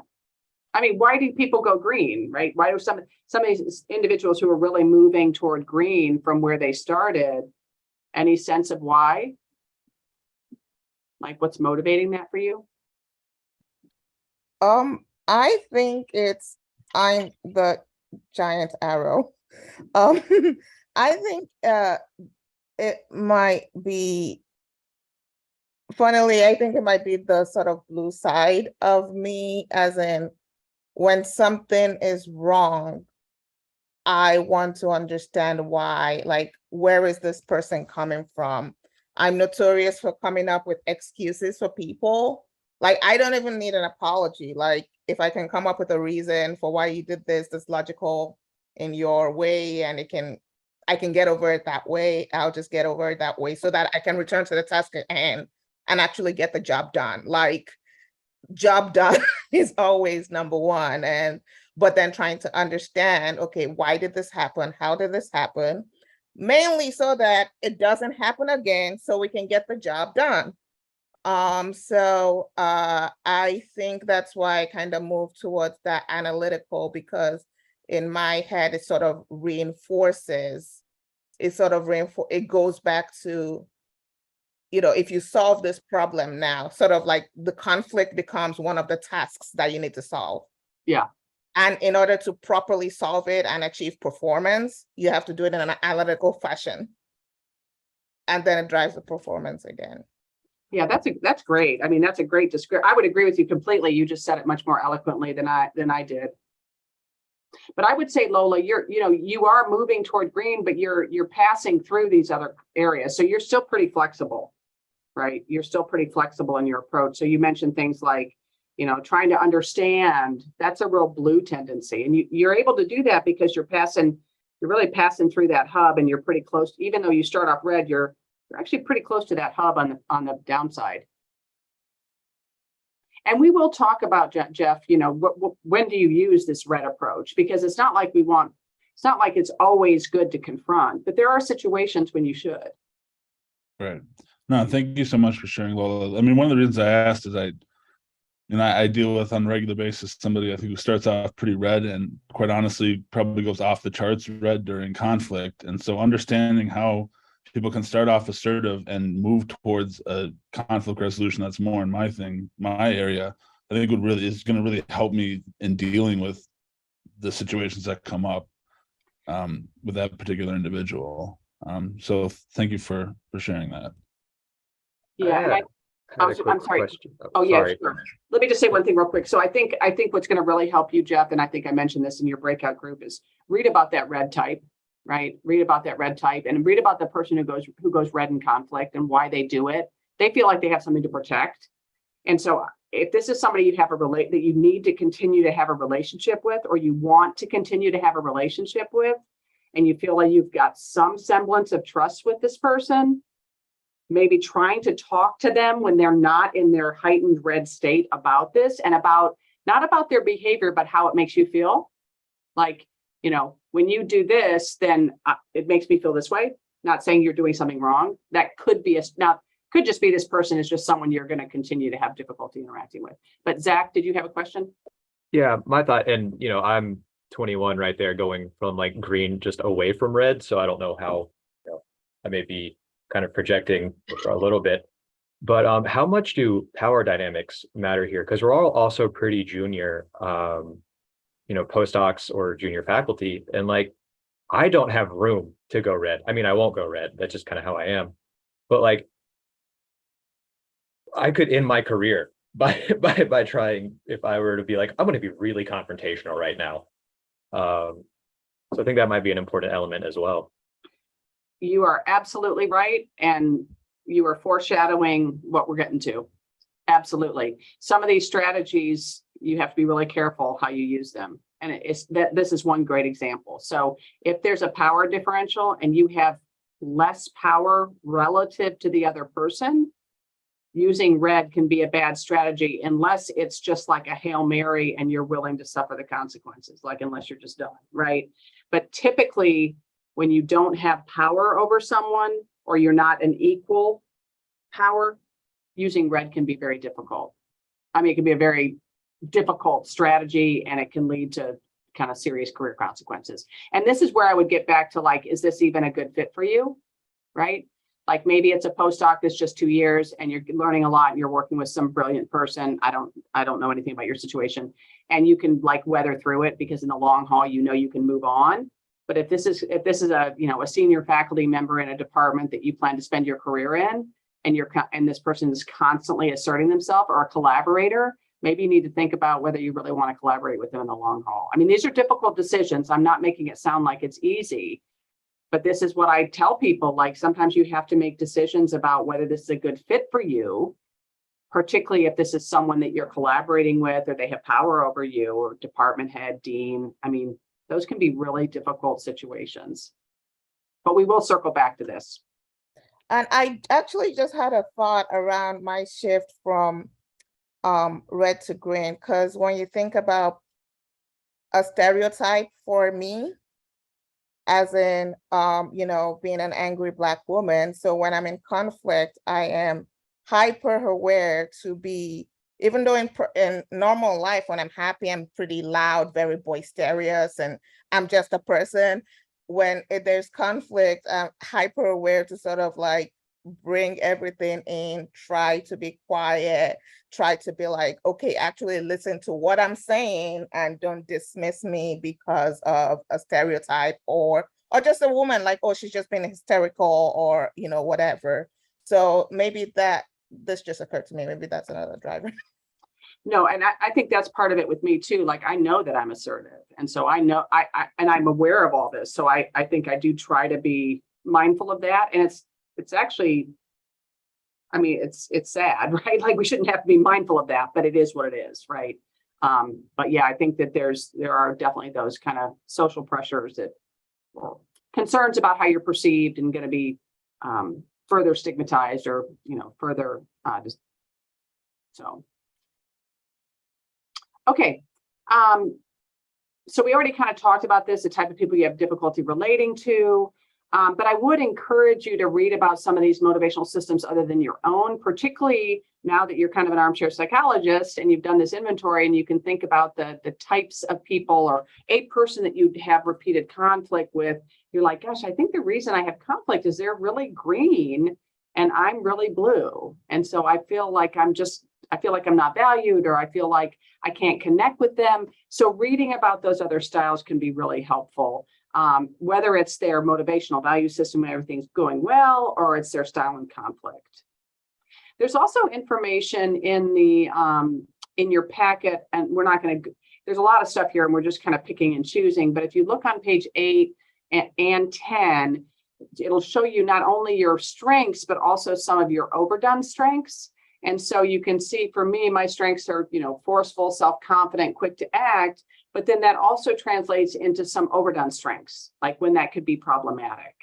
And so these strengths portraits, I think, can be really helpful if you want to deep dive into understanding areas that you can build on. So for me, it suggests that, there are other strengths that I could draw upon to kind of to deal with some of these overdone strengths. So hopefully this session at least gives you kind of a window into understanding what motivates you and how you might be viewed by others, as we were just talking about. And hopefully just, again, thinking about the other people who may have different motivational orientations and some strategies that you could use when interacting with people. So I'm going to, and this is a good segue based on what Zach was just asking. So I'm going to kind of boil it down into some more practical stuff. Like, we've spent a lot of time talking about you and your personality, but now like maybe some practical advice for you. And this will draw on your SDI results, but it's a slightly different way to think about your behavior and specifically focused on conflict. So people do have a conflict. Most people have one or more conflict approaches that are kind of their default, right? And we do also know that if people can learn to use other strategies. So conflict management is a learned skill. It's a complex interpersonal skill. It involves being able to be aware of other people, being able to use different strategies, but people can learn and develop this skill. So we're going to focus the rest of our time kind of talking about effective conflict management. So what we're going to see probably in a few minutes is that most of us have a preferred style or styles that we use. But unfortunately, that style is not going to, no matter what your style is or what your preference is, it's never going to be perfect for every situation. So just like Zach was asking about, what do you do if you have a power differential? There are other factors that you should consider when determining what style of conflict management to use. And so that's what we're going to focus on in the next little while. So Lauren's going to put you back in your learning communities. And I want you to think about a recent professional conflict situation. It can be with anybody. And I want you to just talk amongst yourselves for a few minutes about what that situation was and how you handled conflict. And then just kind of think about how you reacted to the way the other person responded, and then kind of what the outcome was. So just kind of talk about a recent conflict situation, keeping people's names out of it. And then how did you handle that conflict situation and why? And we may not need 15 minutes, maybe we'll take 10 minutes. And then hopefully people will be willing to kind of share some of their insights. So just recent conflict situation, and Lauren will be putting you in your rooms for just a few minutes. Try to take 10. Thumbs down. Okay, it looks like everybody's done.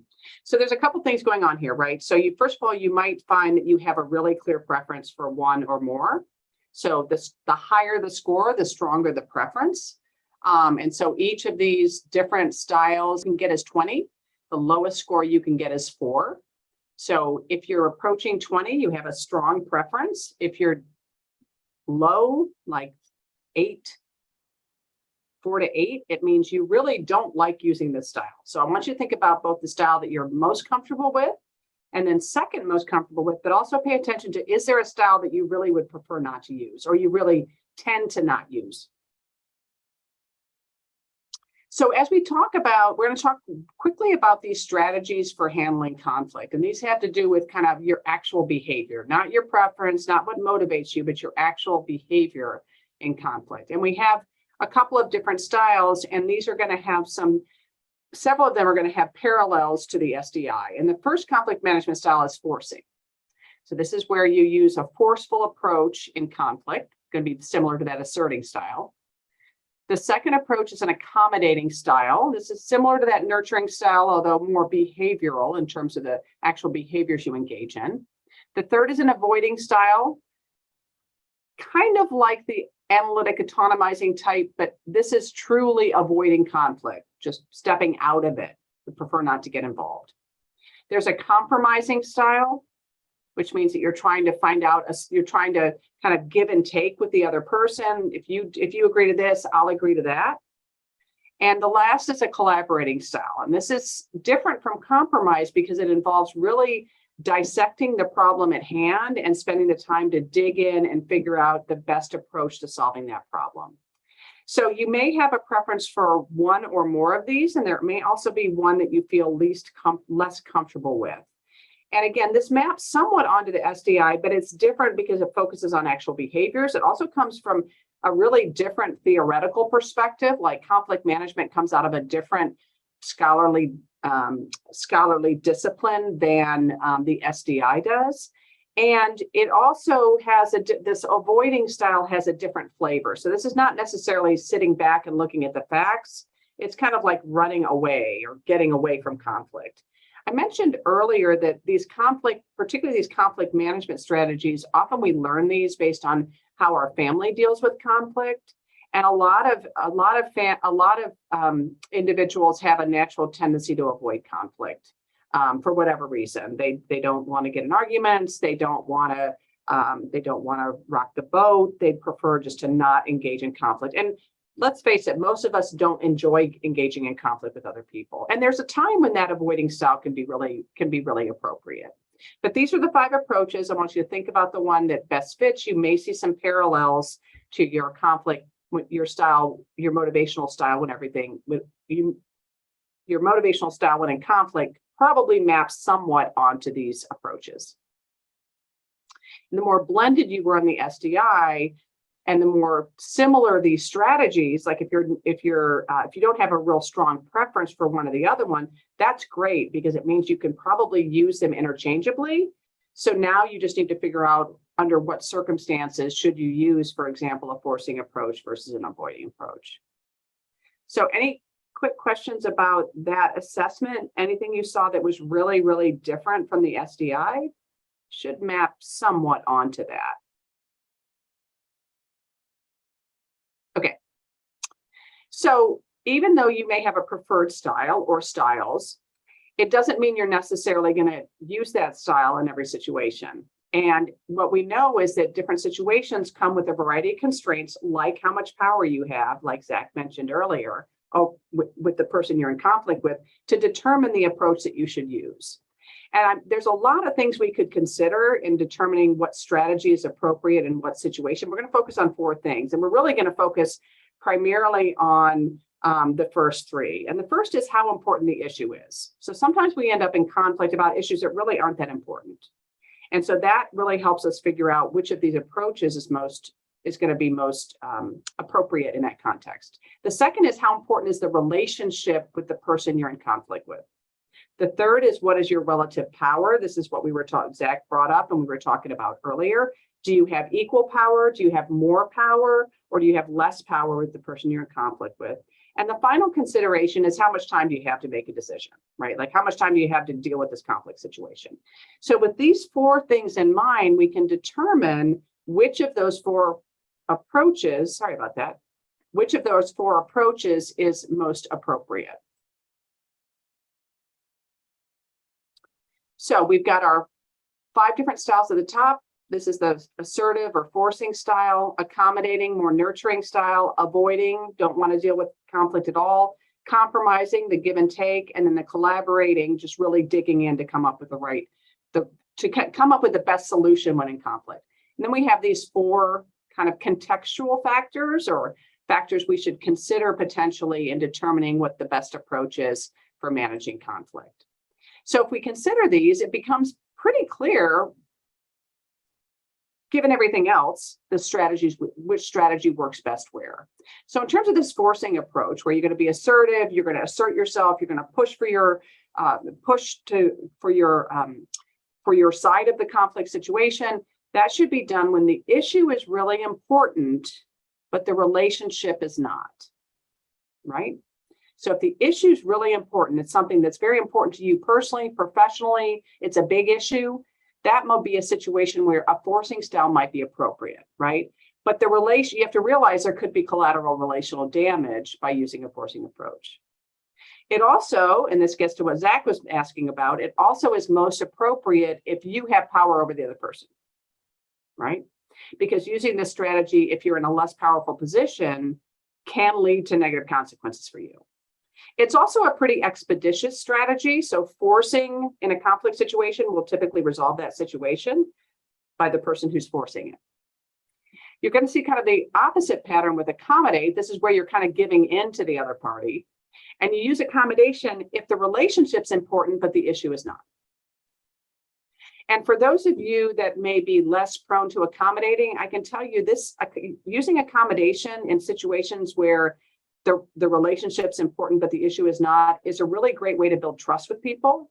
And it's actually a really good strategy for leaders to use to demonstrate that they're open to feedback. So if in your lab, someone comes to you, or your people that you supervise come to you and they raise some issue that they think is important, right?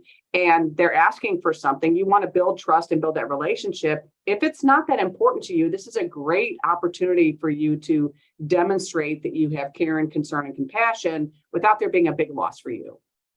This is also an approach that works really well regardless of your power differential. So if you are a peer, this approach is appropriate. If you have more power, it's appropriate. And if you have less power, it's generally appropriate. I say generally because you don't always want to accommodate to other individuals, or then they might infer that you don't have opinions, right? This is also a pretty expeditious approach. So by accommodating, you're kind of dealing with the conflict and then moving on to the next thing. And oftentimes when we're in conflict, we have to come up with solutions that are pretty expeditious. There's also times when avoidance is appropriate. So even though we don't want to avoid all conflict, there's situations where that would be appropriate. And that's when neither the relationship nor the issue are important, right? Sometimes it is perfectly fine and appropriate to walk away from a conflict situation. If the issue's not that important, if the relationship's not that important, in other words, you don't want to avoid issues with people that you want to really build a relationship with, but the relationship's not that important, walking away can be a really effective approach.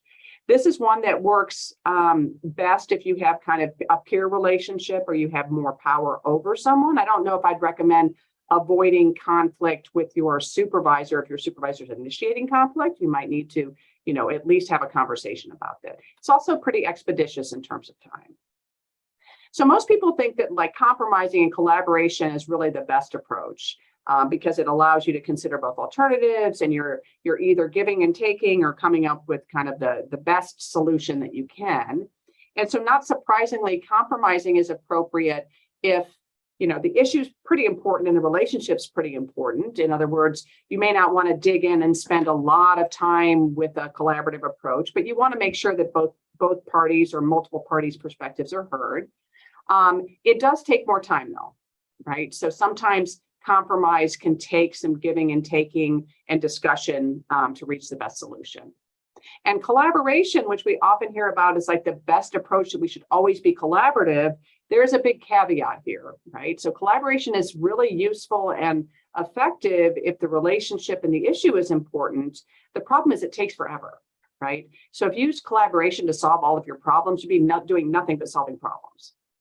So you really need to think selectively about collaboration, only use that approach to conflict management if the issue is important and the relationship. So as you can see, there's not one best approach. It depends on a variety of contextual factors. And if you can at least try to remember the issue importance and the relationship importance part of this, it's not so hard to figure out what approach is most appropriate. So that's the kind of the framework. Now the question is, how comfortable are you using these different approaches? So I can tell you that you should use accommodating if the issue is not important and the relationship is, but maybe you're one of those people who just can't let things go and you feel like it's kind of a failure if you don't kind of try to do some confrontation in a conflict situation. Well, that's going to be more challenging to you than if you have a score on accommodating that's pretty mid-range or high. It means you can use that approach. So now we're just thinking about using these strategies in situations where they're appropriate, because there's really no one best approach. Now also realize that your preferred style interacts with the person that you're in conflict with. So two forcing people are going to have a different outcome than a person who's forcing interacting with a person who's avoidant, for example. So there isn't any best way to manage conflict, but if you can just try to remember that there are these kind of contextual factors that you can consider that'll help you make the right decision, that hopefully will be helpful as you think about how to deploy your strengths and how to effectively manage conflict. I also want you to think about how maybe sometimes you might need to use, for example, an accommodating approach to get through the conflict you're facing in the moment, but you can always circle back to it with a more collaborative approach later. So maybe something comes up and you have to make a quick decision. You're like, okay, I'm going to relinquish, my spot on the author list. I'm going to move farther down the author list on this because we just got to get this grant submitted. But later on, you know what, we really need to talk about this. Right? And so sometimes you might have to make a decision in the moment that requires a quick solution. Doesn't mean that if the issue is important, you can't circle back to it later. I'd also encourage you, if there's any of these conflict management styles, because they're all can be effective in different situations. If there's one style that you're least comfortable with, I'd encourage you to try to practice it in low risk situations. And what I mean by that is situations where the stakes aren't really high. So if you're not a forcing type, and you know that you really need to develop those skills, just try practicing that behavior in situations where the stakes aren't super high, right? And see if you can gain some confidence in using that strategy. See if you can ask a peer or a colleague to give you feedback on you using that strategy in a situation that's low risk, right? So we can develop effective conflict management skills. We can develop any of these skills, forcing, avoiding, compromising, collaborating, or any of them, but we need to practice those skills in order for us to be able to figure out how to use them and how to use them effectively. So I'm going to stop one last time for any questions that we're getting kind of close to the end of the session. So any questions, comments, reactions, things we didn't touch on?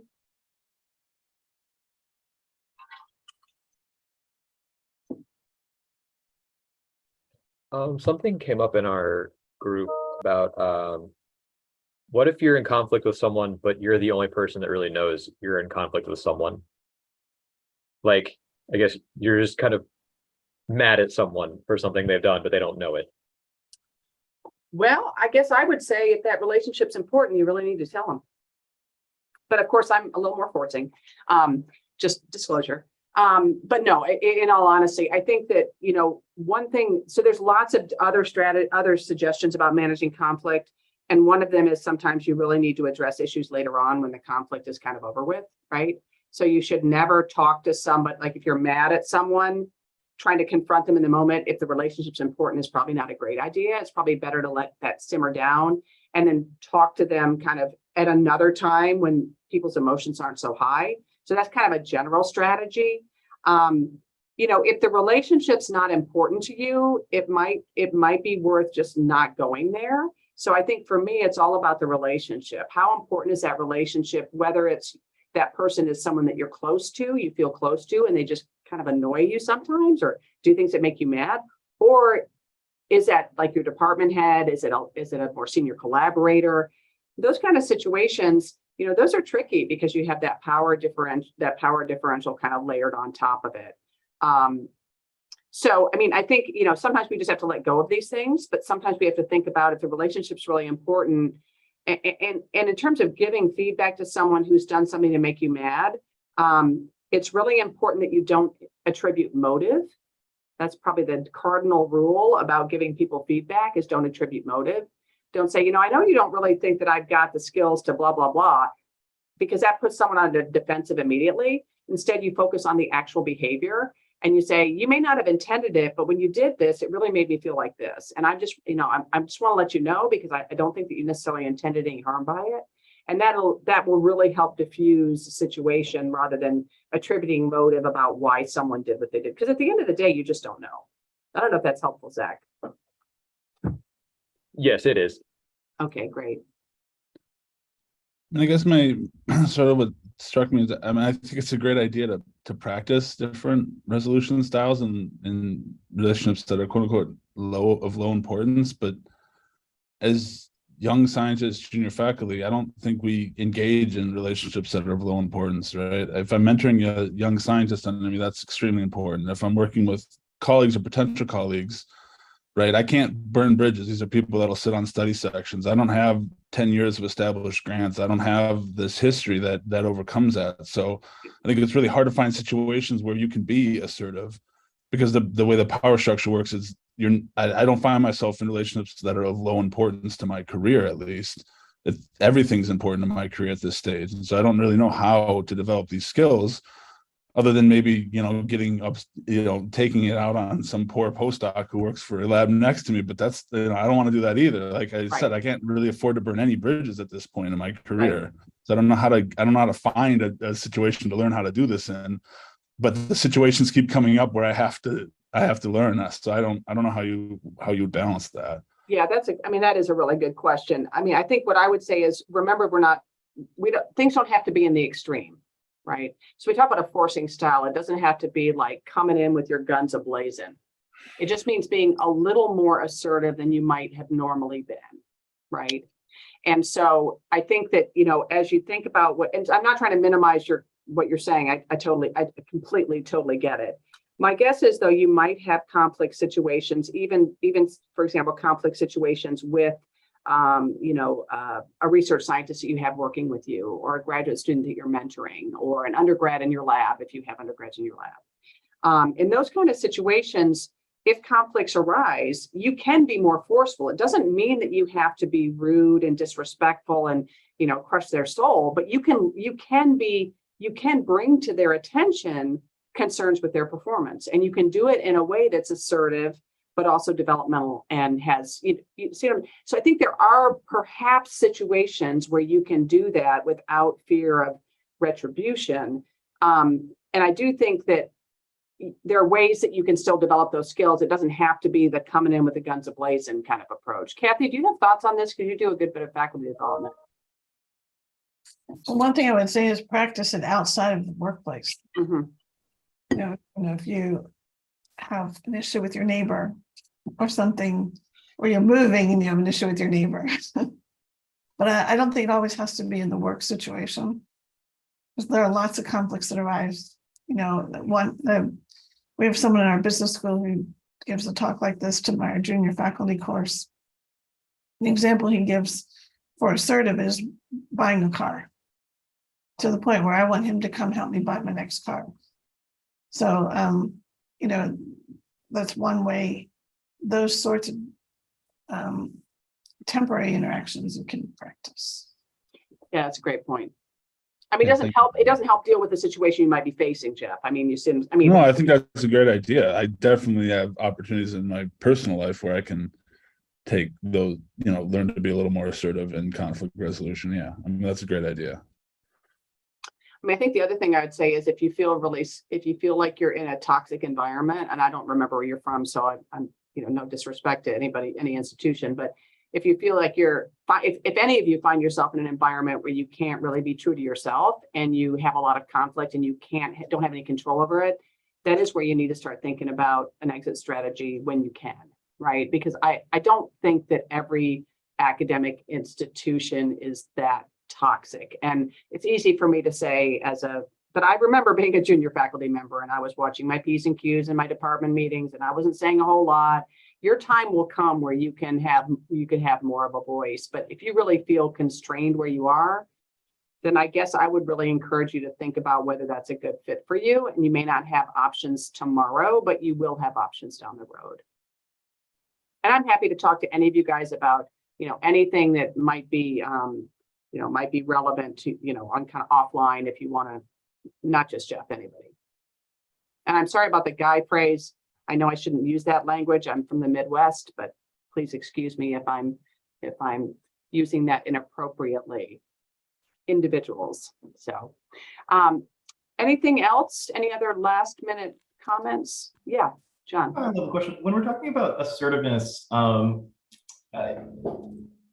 folks think of that? Are we intended to think of that as similar to advocating, being an advocate, right? So being persistent and things along that line, or is assertive more just sort of not compromising much with?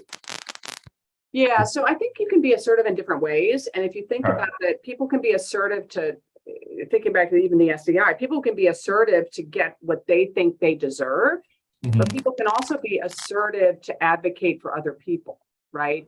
So that comes in, I think, different flavors. And I think it depends on your intention, but at the end of the day, it's still assertive in the sense that you are making your viewpoint known, and you are trying to convince other people that your approach or your idea or your insert whatever is the strategy we should adopt, right? And so whether you're doing it for your own benefit, your own career, or whether you're doing it for people who may have less power and influence and you want to be allies for them, I think the behavior is still very similar. The motive underlying it is very different, right? But the behavior is quite similar. So I did put my email up here. You can easily find me at UGA. So, I mean, obviously feel free to reach out to me with any comments, concerns, questions, or anything you want to process. There's a lot in the SDI. There's even more on the website. I know nobody has much time to do that, but you do have access to some additional information. And there's information in your packet about how to do that. And with that, I think I will announce, I get the pleasure of announcing that we have a break for lunch. So we have a break for lunch until 12:50. No, I'm sorry. We have a break for lunch until 1. And then please be back promptly at 1. You'll get a chance to reconvene with your learning community, but also meet your learning community mentor, which is great. So remember, you have a learning community mentor, and then you have your one-on-one, and we have amazing learning community mentors. Kathy's going to do a brief introduction to the learning community as well as resources that are available, and then you'll have a chance to brainstorm with your learning community about what you want to do over the course of the next 9-10 months in your learning communities. So with that. All right, welcome back, everybody. Hopefully you had a good discussion in your groups. We would like to summarize now the outcome. We have about 15 minutes to share what you came up with in your learning community. So let's start with Jesse's learning community 4. Go ahead and tell us about your name and and the topics that you're interested in discussing. Hi, all. Well, our team is called the Open Minds. Great name, by the way.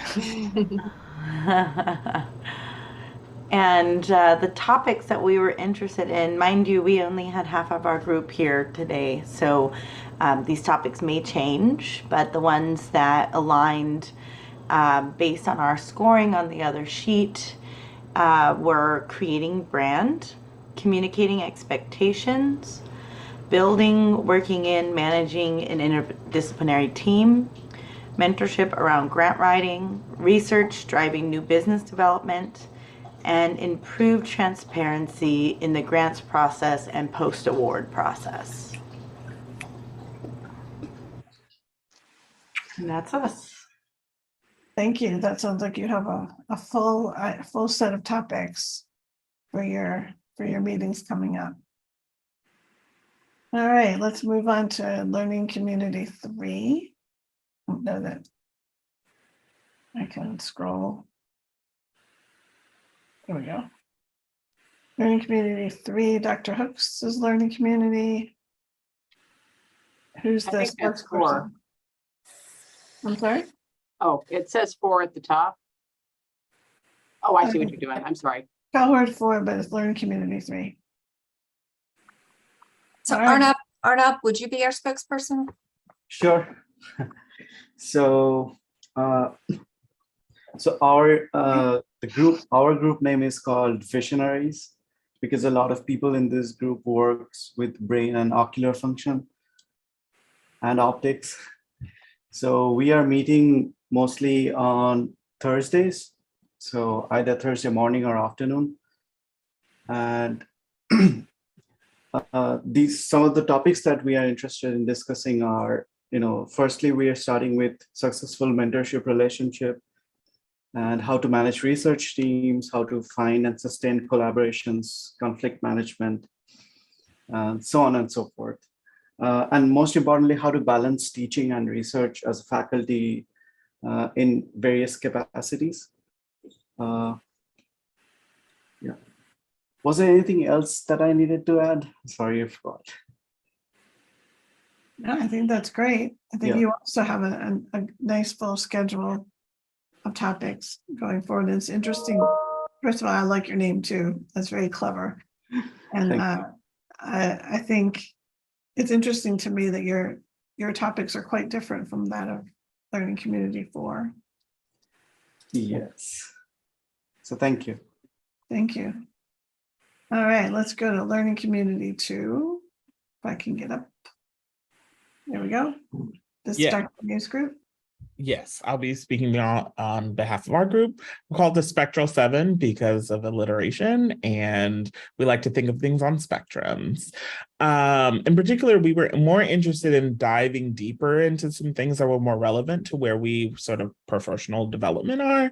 So we were really interested in sort of how to cultivate a sort of professional personality and how to integrate sort of social media into our dissemination work, and really focusing on sort of project management and not only how do you manage a team, but how do you manage multiple teams at once potentially. And I also like the convincing the NIH to give us money topic. So it sounds very interesting, and especially with the social media topic. If you get good ideas, you should share them with the group, because this comes up all the time in our professional development work here in the School of Medicine. People want to understand better how to take advantage of the power of social media. All right, thank you. Our last one this morning is Learning Community 1. So I'm going to group. So our team name is the Teammates, where MATES represents the first letter of all of our last names, except for Andrea, but she has 3 E's in her last name, and she's an epidemiologist, so that's a big E for her. We're going to try to meet the second Thursdays of the month at 1:30, understanding that when we are bringing in experts, that might have to change. And some of the topics we talked about were conflict resolution, especially in context of there being power differentials, how to navigate service obligations and commitments in our positions, how to establish cross-institutional and also not just cross-institutional, but also interdisciplinary collaborations, and doing so in a way that is productive and effective and also leads to funding. And so how do you craft like an interinstitutional, interdisciplinary grant that can be seen as cohesive and likely to be successful? How to be effective mentors and lead laboratory teams. We all have, in our group, most of us, we all have labs. And so we're mentoring students and taking care of space and having research specialists work with us. So how to be effective leaders and mentors, and then improving our communication skills. When we looked at the responses from the workshop this morning and the colors that represented where we kind of stand in communication and working with others, a number of us kind of wanted to shift some of our communication skills. So how do we work on that? Thanks. That sounds great. And another very creative name. I'm very impressed you came up with that in a short time for the Teammates. All right, so hopefully as you talk together, it sounds like all of you found some common topics, which is great. Maybe some of what you heard from the different learning communities here gave you an idea of something you'd like to do in your own learning community. So this can be fluid. Remember, you're controlling the agenda, so you should make this work for you. I think we have just one more slide, and that is to ask our learning community mentors just to give us an evaluation of this session. The fellows will have the opportunity to evaluate the whole day a bit later on. So I'll leave this up here. We will be taking a break now until 2:15. Is that right, Lauren? Well, I lost my agenda here. Till 2:10. 2:10. Please don't leave the session if you would, just so you can just mute yourself, turn off your video. That way, that'll give us a chance to set up the one-on-one mentor breakout rooms. So I don't know why this advanced itself, just in case we need to go back to.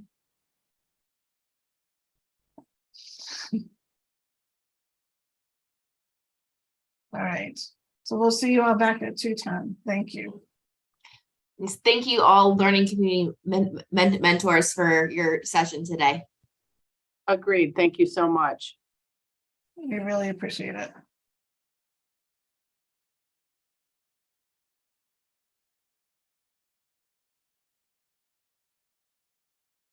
Okay, Lillian, I think you should be good to start. I think we're still waiting on a couple people, but they should be here in a couple seconds. Okay, great. So if people can, I know our fellows have been online all day, we really appreciate everyone's patience. If you can go ahead and turn your video on if you're able, so your mentor can have a preview, that would be great. So welcome everyone. Thank you so much for joining us. I'm going to do a very brief introduction to the one-on-one component of our team's mentoring program. And then really this session is designed mostly for you to have a chance to meet with your assigned fellow or your assigned mentor. So I'm Lillian Eby. I'm the director of the teams program. I'm a faculty member at UGA. And Kathy Gremling is here as well. She's the associate director out of Emory. Lauren James, who you've already had a lot of correspondence with and you will continue to from Emory, and Gray Messina is here as well.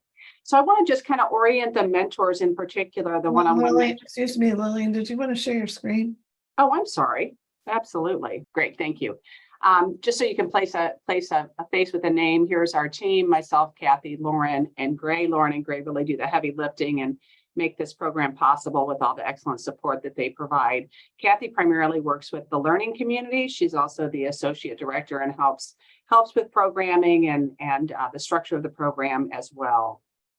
So just to help orient the mentors, we want to just kind of walk through what this program is designed to do. So really the focus of this program is to develop technical skills for working in a multidisciplinary team science environment. This is one of our signature programs out of the Collaboration and Multidisciplinary Team Science Score of the Georgia CTSA. And so it's been an incredibly successful program. We're in our 4th cohort and we're really excited to be here. In addition to developing technical skills, we're really also hoping that the program will help our fellows develop relational and interpersonal skills specific to working in a multidisciplinary team science environment.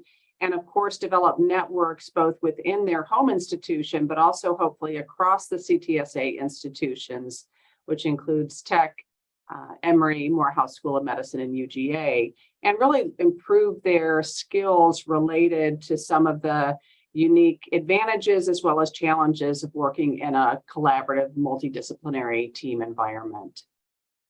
So what I'm going to talk about today is the one-on-one component. So our fellows have already had some training this morning and they've met with their learning communities. And this is where we put people together based on some shared interests, and they have kind of some peer-to-peer mentoring.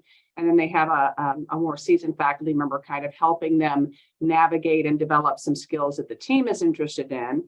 This part of the program is really designed to be more of a traditional one-on-one mentoring program. Given our breadth of science as well as just the very different places on the implementation and clinical science spectrum, we don't do perfect matches based on content areas. What we're really interested in is pairings that will really lead to greater development of our fellows, as well as hopefully have some similarity with their assigned fellows. So just so you know, this is broader than just finding that perfect person who's going to be your collaborator. It's really designed to give our fellows some more breadth and understanding of how to navigate in a university system as they are starting their careers, as well as develop some of those really important collaboration team science skills. We also have a series of toolkits that are available for both the mentors as well as the fellows in our program. There's a lot of information on our website that is available for our mentors. What we've done this year is we've decided to kind of take some of these curated resources and send them to our mentors periodically throughout the course of the program. We know you're all busy, so going on the website may be difficult to find time to do. So we're going to try to send you some selected resources, but we do encourage you to check out our website, and Lauren will be sending that link if there's particular topics that you would like some more information on. You're welcome to share these resources with your colleagues as well. In terms of logistics and administrative support, I'm handling the one-on-one component of the program. So if you have any questions or problems, or you want to talk to me about this part of the program, feel free to reach out. Administrative help, you can reach out to either Lauren or Gray. And if you need any support setting up mentoring meetings, conference lines, if you want to meet in person and need room reservations, please reach out to Lauren. So as I mentioned, we make our matches considering a wide range of things. We are also interested in trying to make matches across institutions where it makes sense. That's one of the advantages of the CTSA. We do ask people to meet with their assigned mentor or fellow once a month for at least an hour. You're welcome to meet more than that. Virtually is fine. If you want to meet in person, that's fine. And you can negotiate that as you meet your mentee and or mentor and figure out what's going to work best for you. And as I mentioned, we have other resources available in our toolkits. Just to make sure that it's clear regarding who's driving the program, because this program is really designed to benefit the fellows, we're asking them to really drive the relationship and to make an effort to meet with their mentor once a month. We also expect the fellows to be responsible for setting the agenda. Let your mentor know what you're interested in talking about, come prepared to that meeting, talk about your personal goals and where you are professionally and in terms of your career. There'll be some time for that a little bit later today. And also, being open to your mentor's advice and guidance. And then we do ask the fellows to attend the kickoff, the mid-year event, and graduation. For mentors, we expect you to be responsive to your fellow and listen, provide advice, and where appropriate, make connections. One of the things we found with this program is that often mentors are really plugged in and they can actually connect their fellows to other people within their university or their professional circles. And actually this has led to a lot of great outcomes, everything from grant applications to publications to helping someone get access to a sample population they need for their research, or access to certain kind of specialized equipment. So, think broadly and feel free to make connections. We know mentors aren't going to have all of the resources that their fellows need. So we encourage you to think broadly and make those additional efforts to help your fellow network.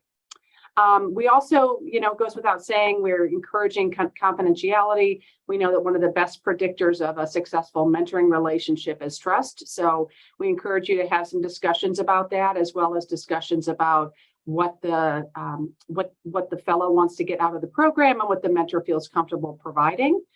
Remember, the fellows also have this learning community. So if if a fellow has a particular interest and you feel like perhaps you're not the best person to provide that kind of guidance, encourage the fellow to talk about this in their learning community, because we have a lot of content experts across the partner institutions that have agreed to come in and do kind of some spot mentoring, if you will. So feel free to ask them to pass that on. We don't expect you to be able to have answers to everything. We do want the mentors, if possible, to attend this event, of course, but also our graduation, which has turned out to be a really great event where we celebrate the accomplishments of our mentees, and we also get a chance to really thank our mentors, and it's turned out to be a really fantastic event. So we encourage our mentors to attend that as well. And we do ask you to fill out very, very brief evaluations. This is important for our programming. It's also really important for us to demonstrate to the CTSA leadership that this program really adds value. We promise they'll be very short. I mentioned the toolkits. So we do have a mentor toolkit for you, which has selected readings in a variety of topics, things like communication skills, how you deal with mentoring challenges, which may occur in other mentoring relationships as well, and is very, very common. We have resources on team science, diversity, boundaries. So there's a lot of information that you can access if you're interested. And as I said, you might find this useful in other mentoring relationships as well. The toolkit can be found on the CTSA website. Let's see if I can get this to. Can you see the CTSA website? Okay, great. So this is the Georgia CTSA under Research, Resources, Education and Training. Oh, excuse me, under Research and Resources, Collaboration, Team Science, etc. You can find hyperlinks to all of these different topical areas. And then within each, you have a variety of different things you can pull from. We also have a one-on-one mentoring resource and planning form. And let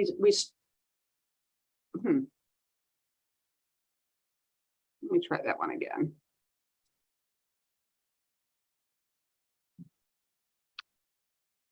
Lauren, I'm not sure why that one's not pulling up. We'll make sure that we send this out. I think it was sent out today in the email that came from either Gray or Lauren. And it really has information for you about what to do in these mentoring relationships, ideas for topics to talk about, activities to engage in, like perhaps going to a talk together on a common topic, having the fellow visit your laboratory at your university, watching a scientific presentation together, getting feedback on a mentee's presentation skills as they give a brown bag somewhere. So there's a lot of information about different types of resources and tasks that you might engage in within your relationship. So we just kind of provide that as an additional resource for you. And I'll make sure that Lauren sends that out. I think it was sent out this morning. The link for that is also in the chat, just FYI. Okay, great. And I think that is it for me, Lauren. We do have evaluations, but we're going to put them in their room first, correct? Or do we want them to fill these out first? Nope, correct. They can go into their room, and then I will have these evaluation links also in the chat. So you could fill them out after. They will also be sent via email, so you don't have to worry too much about it until Great. they get the email. Great. So I do want to thank all of our mentors so much for helping. We know that this is just one more service activity and a huge laundry list of things that you do for your university. We have about 50% of our mentors are return mentors. So I hope that that's a good signal that this is a rewarding experience, and we certainly appreciate in advance all your time and energy. So I think Lauren's going to put you in a private room so you can meet your fellow or mentee and have some initial discussions. Again, I'm here as a resource if there's anything you need help with. And I wish you all the best and look forward to seeing you all before too long. Well, I have just one quick question. Do we come back here after we meet or after? That's a great question. No, you can just sign off. Okay. And I think, we have it scheduled until 3 o'clock. You may want all of that time every single second. You may want more time. You may want less time. Okay. So it's really up to you. But yeah, is that correct, Lauren? There's no need to come back to this room.